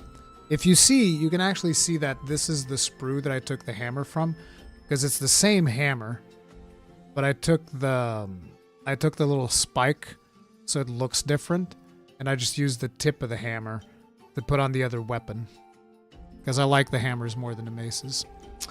And then this guy is like a little rogue dude, and this is an experiment that I was doing with oil paints. I'm not super happy about how it turned out. It's got like all the edges highlighted, but I don't know, dude. Painting black is actually really hard if you're doing it with speed paints. So yeah, this is still like, I'm trying to learn how I'm going to be doing this, but I'm not particularly happy with the result of what we have so far. I know a website where you can buy one of those hammers from. You mean like a proper life-sized one? Deathwatch are authorized to use Xeno weapons? See, I didn't know that. Are you finding these guys easier to paint since they're bigger? They're definitely easier to paint. The reason they're harder is because their armor is black. And painting black with speed paints is a fucking nightmare. That's the thing. So they're harder because of the color of their armor. But I think I figured out what I'm going to do. And what I'm going to do is I'm not going to paint black. I'm going to do 2 coats of gray. So it's going to become black. It's going to become black like the one in the belt here. But it's not going to become black like the one in the pants. Because if I do black like the one that I have in his pants, basically that means I have to edge highlight everything. And I don't like edge highlighting. I don't like edge highlighting.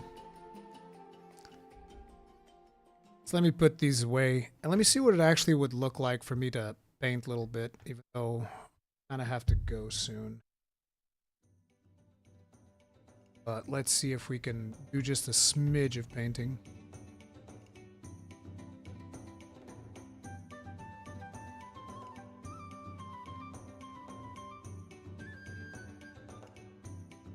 More layers or acrylic for black? No, I don't want to use acrylic. I like speed paints. Speed paints is my jam.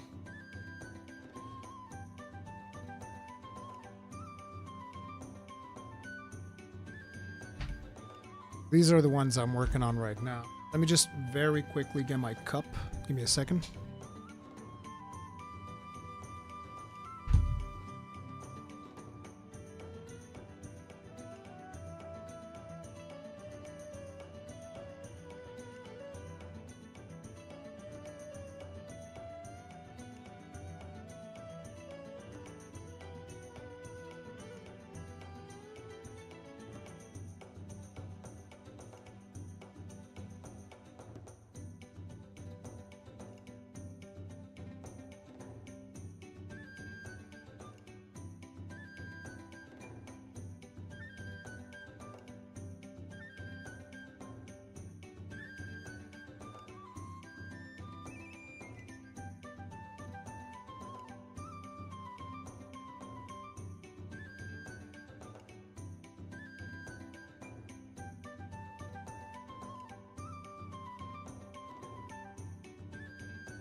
My holder.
Are those CS trader tears in that mug? Absolutely.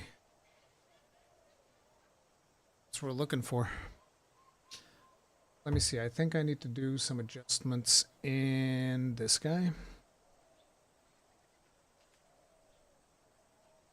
I have the blue on me right now.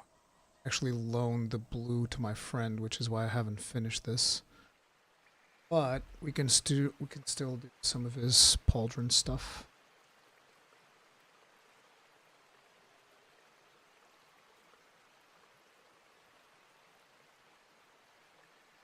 It's so uncomfortable to paint with a camera in front of you. It's weird.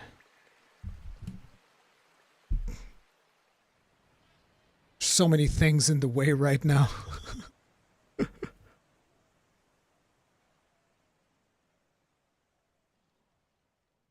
like usually I'll be painting with this thing right on top of me. Oh yeah, this is gonna be awkward as hell.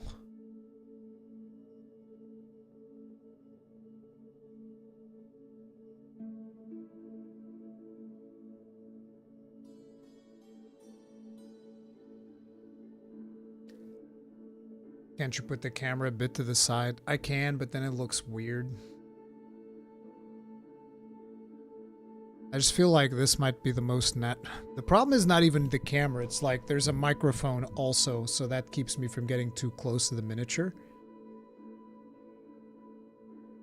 Yeah, I think like if I do this, I could kind of round it. But yeah, I need to do a touch up in here to get some green, get some yellow in there, and see if I can get dab of golden in here. Which is like, these are stupid details that nobody's going to even pay attention to. But I'm weird about that stuff, so I like really putting in all of those things. So let's actually see what we got. I'll get...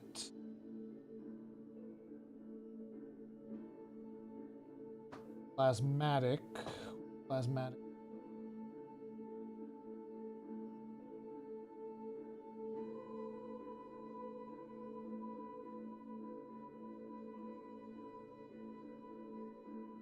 Plasmatic bolt. Or a little green detail on there. Probably in here as well. I want Zealot yellow. Hoplite gold for the one button that he's got there. Also gonna need peachy flesh.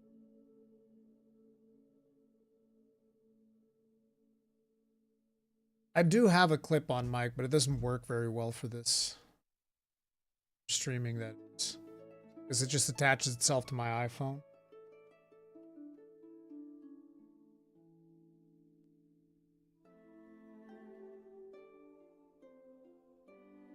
Speed paint medium, we'll need that as well.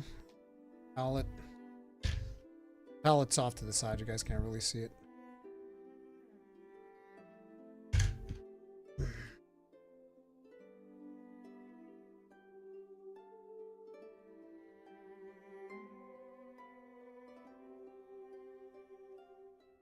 Peachy flesh, because I'm gonna paint this head.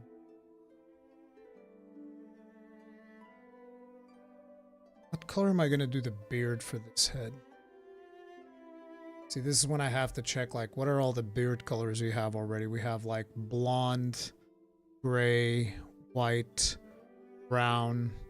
So I already have, like, the full spectrum. This is bad. So I'll do black. I can do black. We'll do null oil for black beard. Well, that's actually going to be more like white. We'll see. I still haven't found my zealot yellow.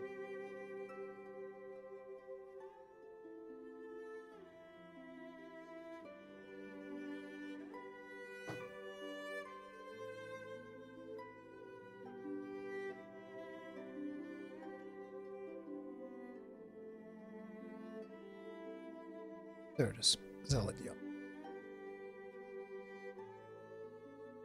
Okay, so we have pretty much all the colors that I'm going to be working with. Let's see. First, let's take that plasmatic bolt. Have to shake these. They come up. It's like they got like a bunch of goop next to the thing. It's really annoying. Speed paints have a very strange consistency. I actually have noticed that speed paints are almost more tricky to work with than acrylics. But I've gotten used to the quirks of speed paints, so I can do just fine with them now.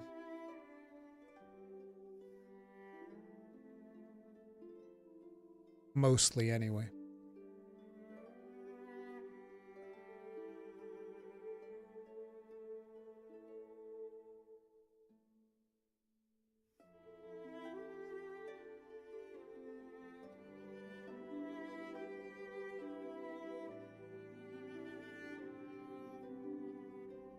I do have those goggles.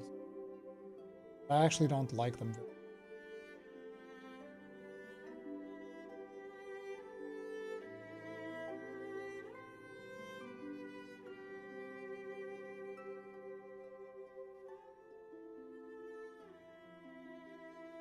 We have to do multiple layers here because I didn't like the first coat that I did, so I painted it white. That means that now that white is like making the green too bright. Also, I want to set up a lighter version of it to put on his wrist. So we're going to do some speed paint medium here.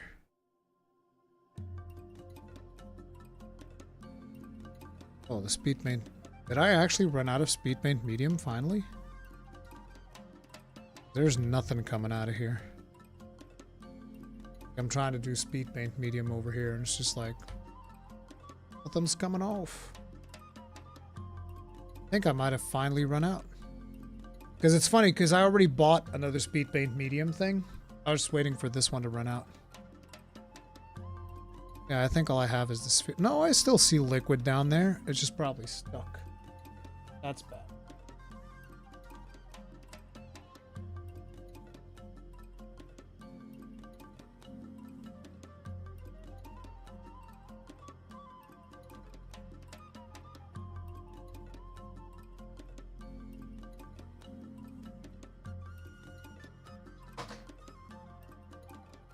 I thought that was weird.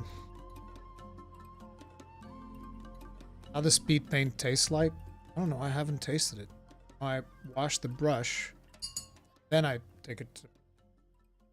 This is a technique that you do so that the brush stays with a certain level of humidity. See, we're mixing a lighter version of the color here.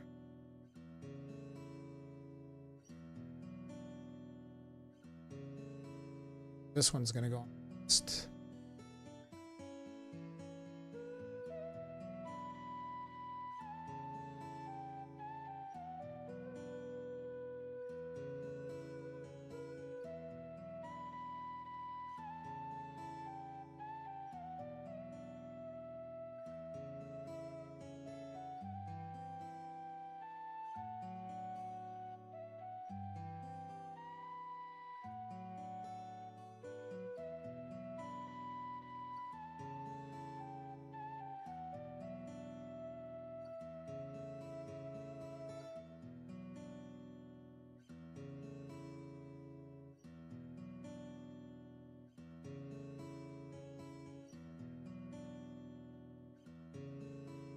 Speed paints isn't as much about actually putting paint on the model as much as it is controlling which direction the paint is going to flow into.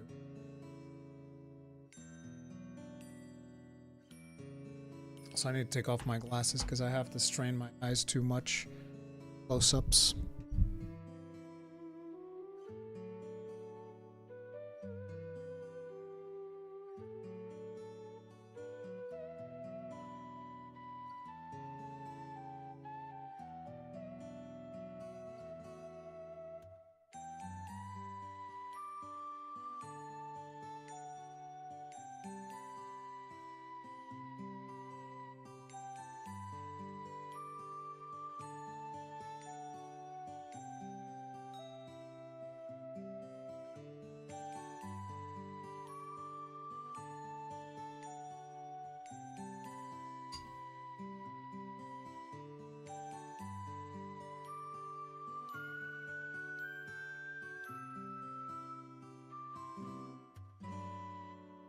We're gonna do a little bit of do the gold. I think I do.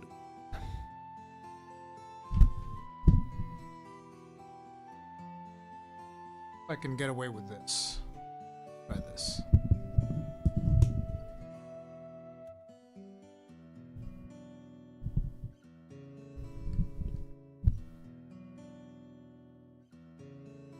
See, when I'm painting, I'll just do this.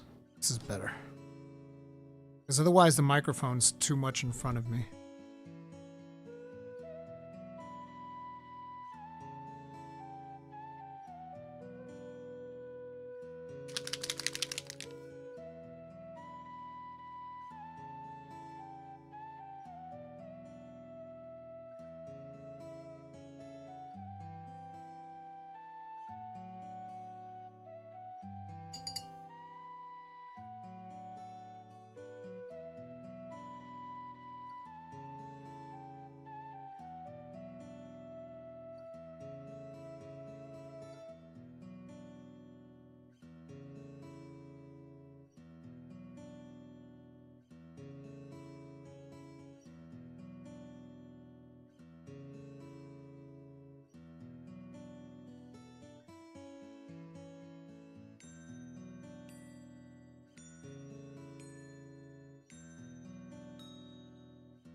Again, all of these tiny little things for a tiny little golden button that nobody is ever going to look at.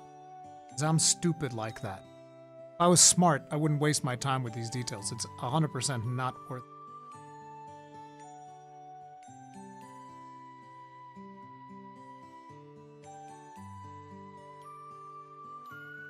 See, I drilled the barrel on this gun. I brushed this one.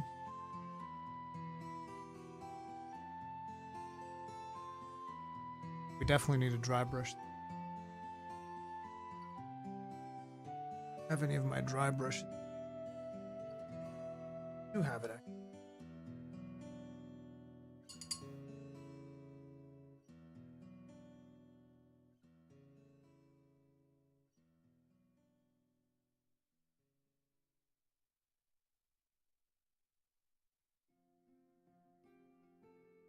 See, this isn't speed paint, this is an acrylic color.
It's done.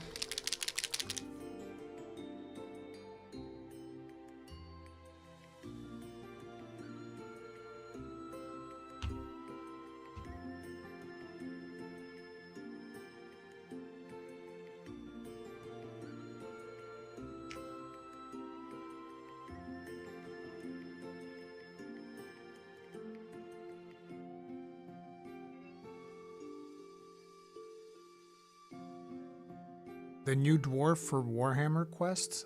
What is Warhammer Quest? I don't even know what the hell that is.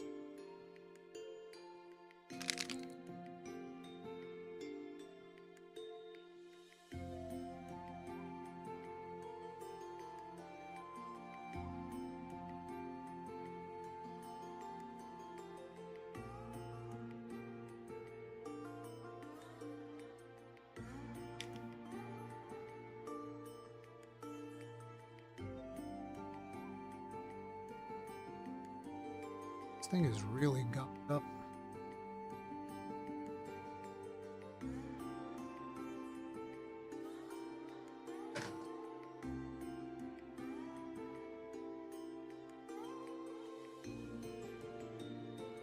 Standalone adventure game. Swamp themed with lots of nerf.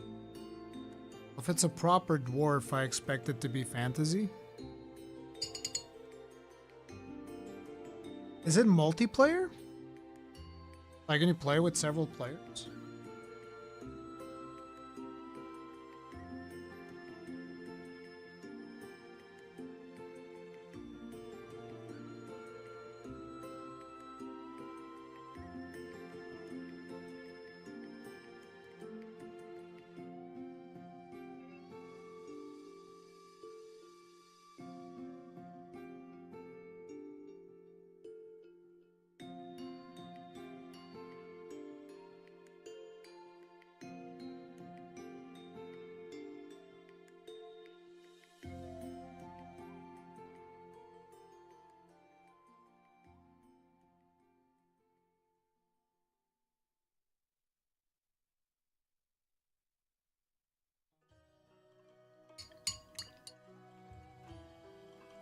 Pretty much all the detailing done on this guy.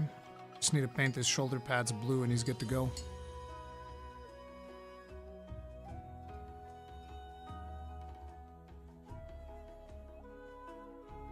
Up to 4 players. It's more of a standard board game than a war. Haven't seen much about that. Next up, I want to do this one. We're thinking about doing Null oil for the beard.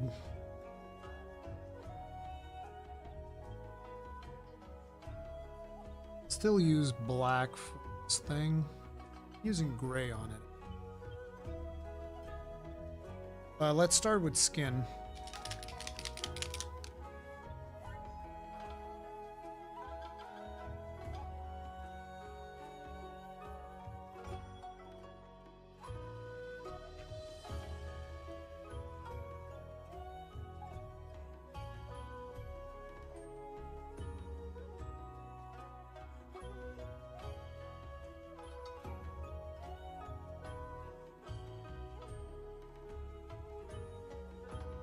Cover.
You guys just get a big shot of my big bald head from this webcam.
And that head is pretty much ready to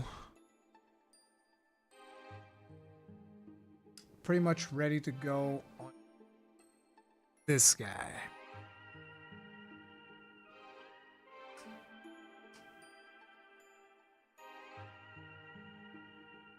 As soon as it's dried, I guess I can focus on painting this guy up.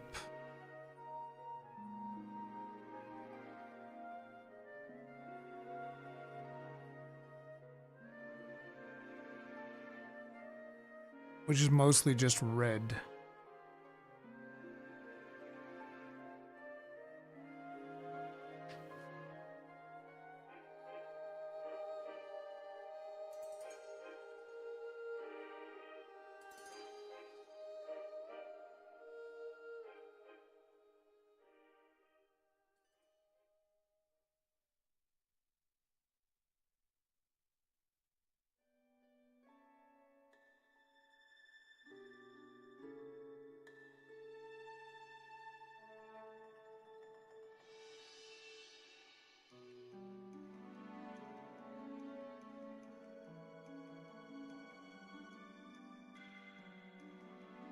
Like, you see the effect on his wrist? On that little green thing? It almost looks like a screen. Which is very different from the consistency we got over here. It's much more green. Wait, let me use the brush to paint. Like, see there? Oops. This is a much lesser consistency. And in here, much deeper consistency. Same color. Some of the tricks you can kind of pull off with speed paints.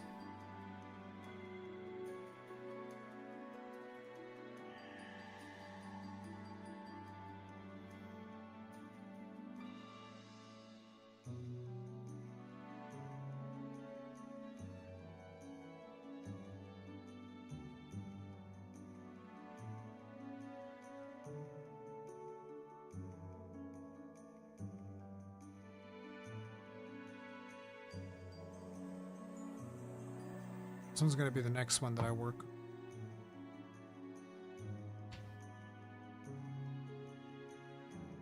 First, I need to rip this head clean off from here, though.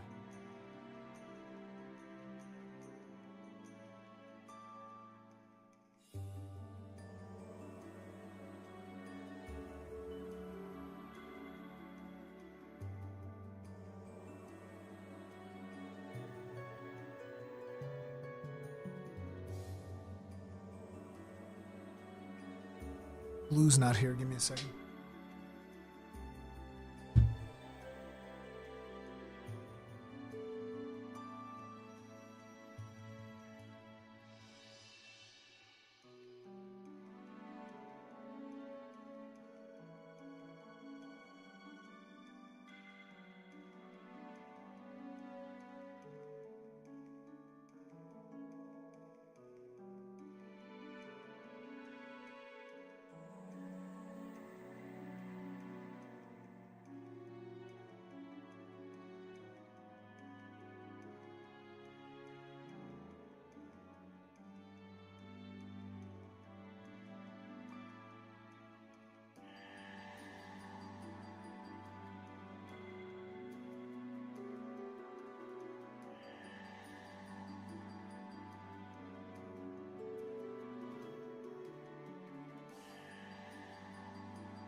Putting the heads in is actually more annoying.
I think that's enough glue.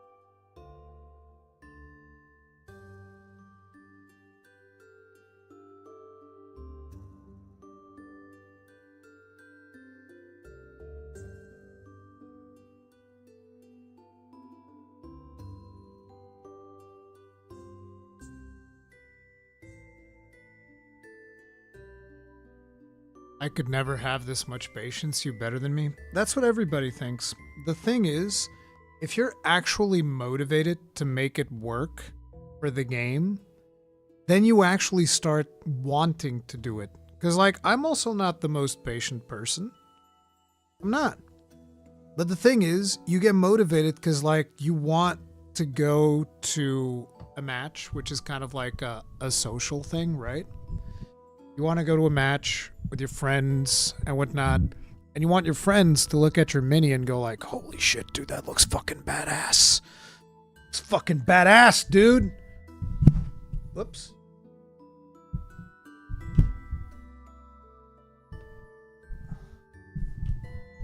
And eventually that kind of becomes your motivation, right? Because you just want your friends to look at your minis and go like, oh, that's fucking badass. Like, let me actually... Now that we've done a little bit of painting, since we're doing... There are a lot of techniques to make them look more realistic. Oh yeah, absolutely. Like, I'm very much amateur level, but I'm happy with the results that I get.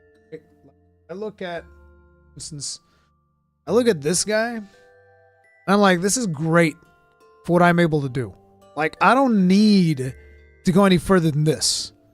I know that there are some people who would look at this, doesn't have any edge highlights, doesn't have this thing, doesn't have that thing. But for me, I look at this mirror and I'm like, this looks fucking cool. I'm happy with this. And by the way, the base, this is not like a pre-made base. I made these bases, okay? I put the material on there. I did the dry brushing. This is a piece of cork that I did where I made it look like it's kind of like a crystal coming out of the thing. And it's like, I made all of this. And I'm like, I'm happy with this. It's not perfect. It's not going to win any Golden Demon Awards, but I'm like, this is exactly what I want. This is perfect. And you put this on the table, and it looks great. Like I said, you know, I showed you kind of like a lot of aspects of the hobby. So let me show you guys the game bit for those of you that are curious. Okay. Let's do this. This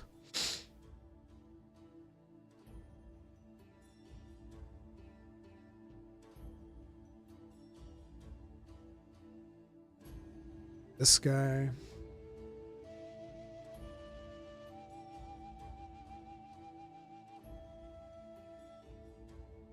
And then this guy.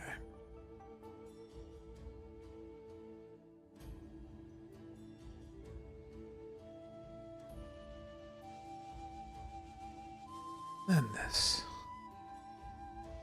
Let's make like a 2v2 situation here. Well, this is kind of unfair. These guys, it's just that those guys would fuck these. So, and this guy, let's have somebody else.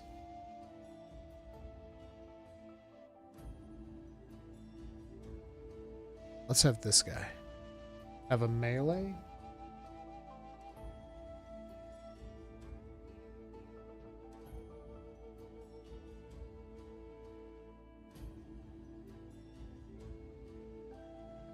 So this is a situation that would never happen. But we can like balance things out a little.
Okay, so let me show you guys a bit of a hypothetical scenario, right?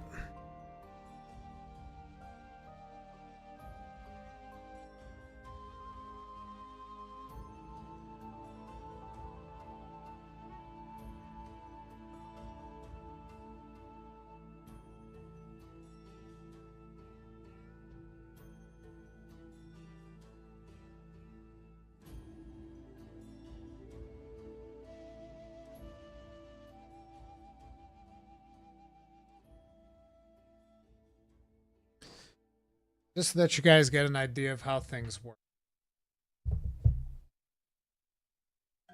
Gonna get dice here.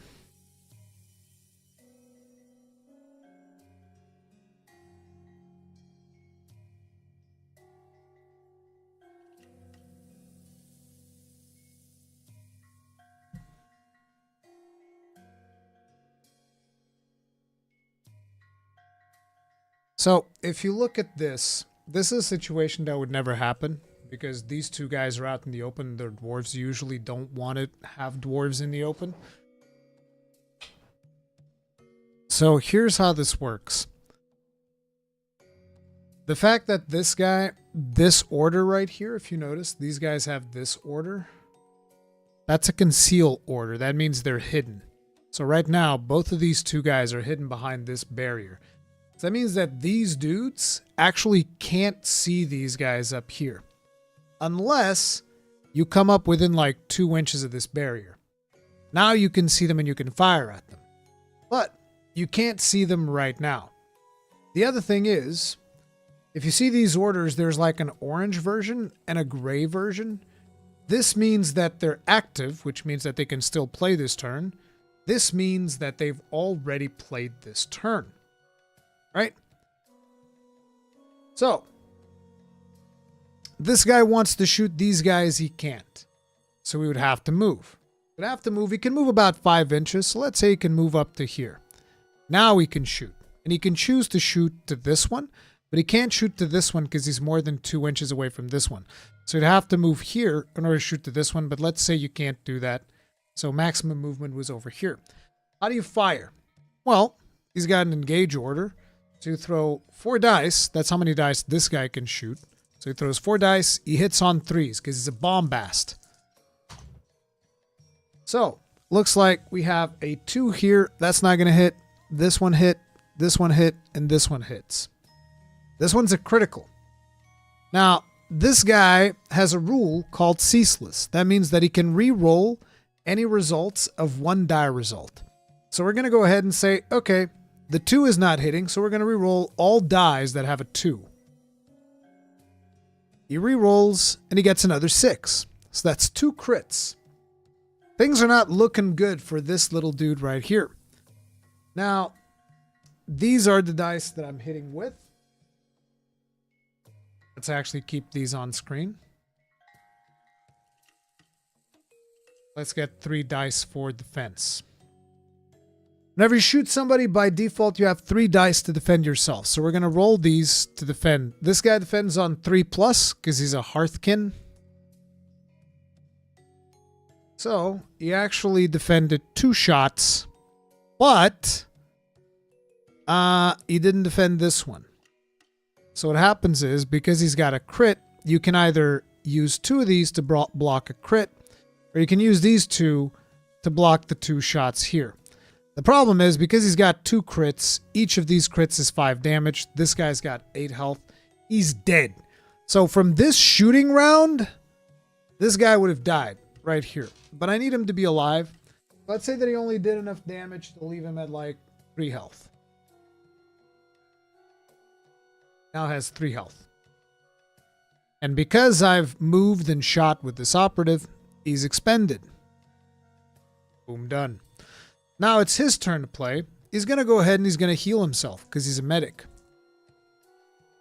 Boom.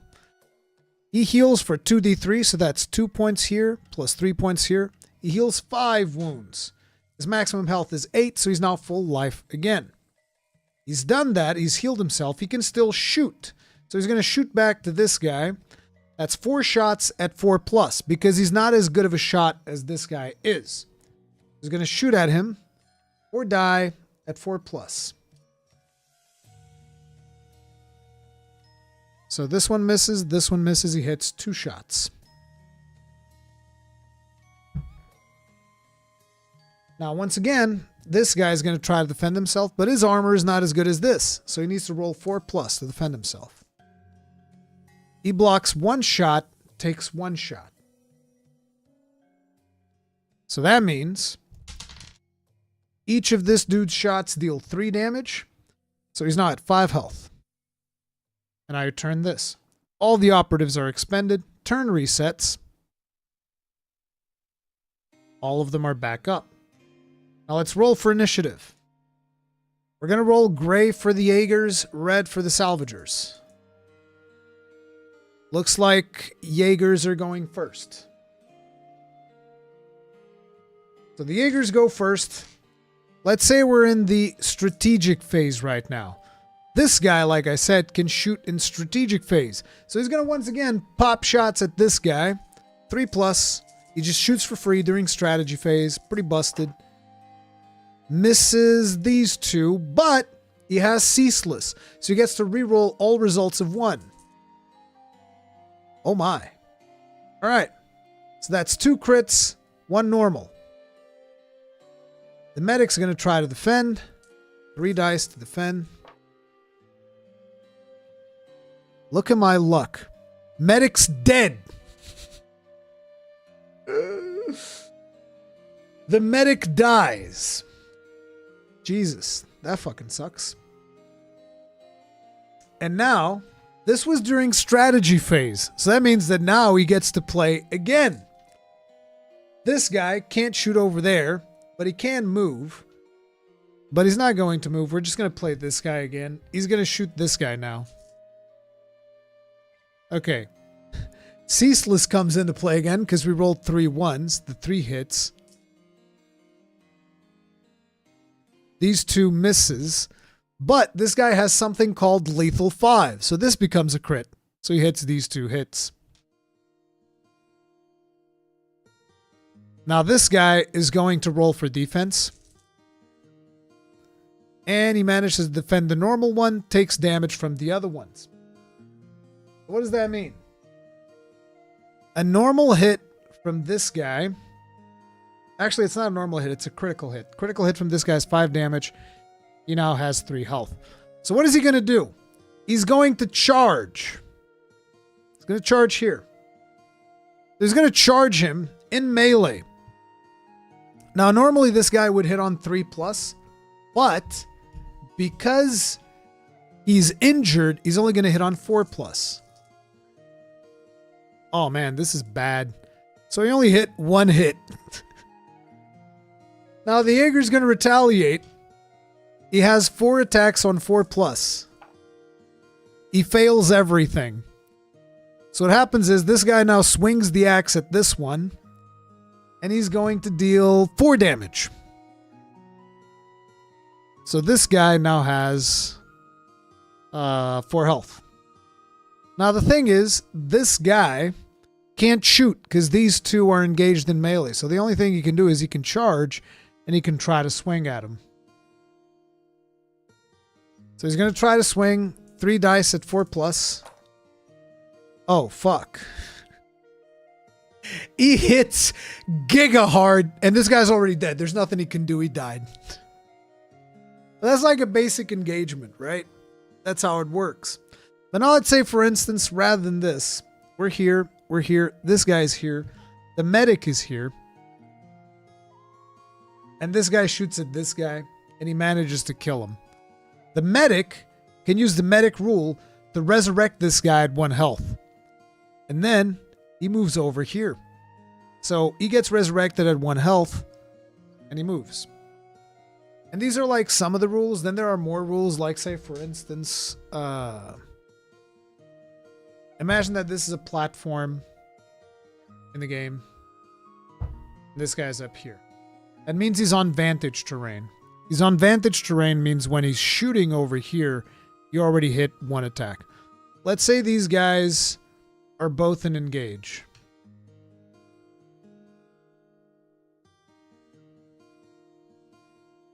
That means that now they're not concealed behind the barrier, so he can shoot. Because this guy has a rocket launcher, he could AoE, so he could shoot once here and once here within the same thing.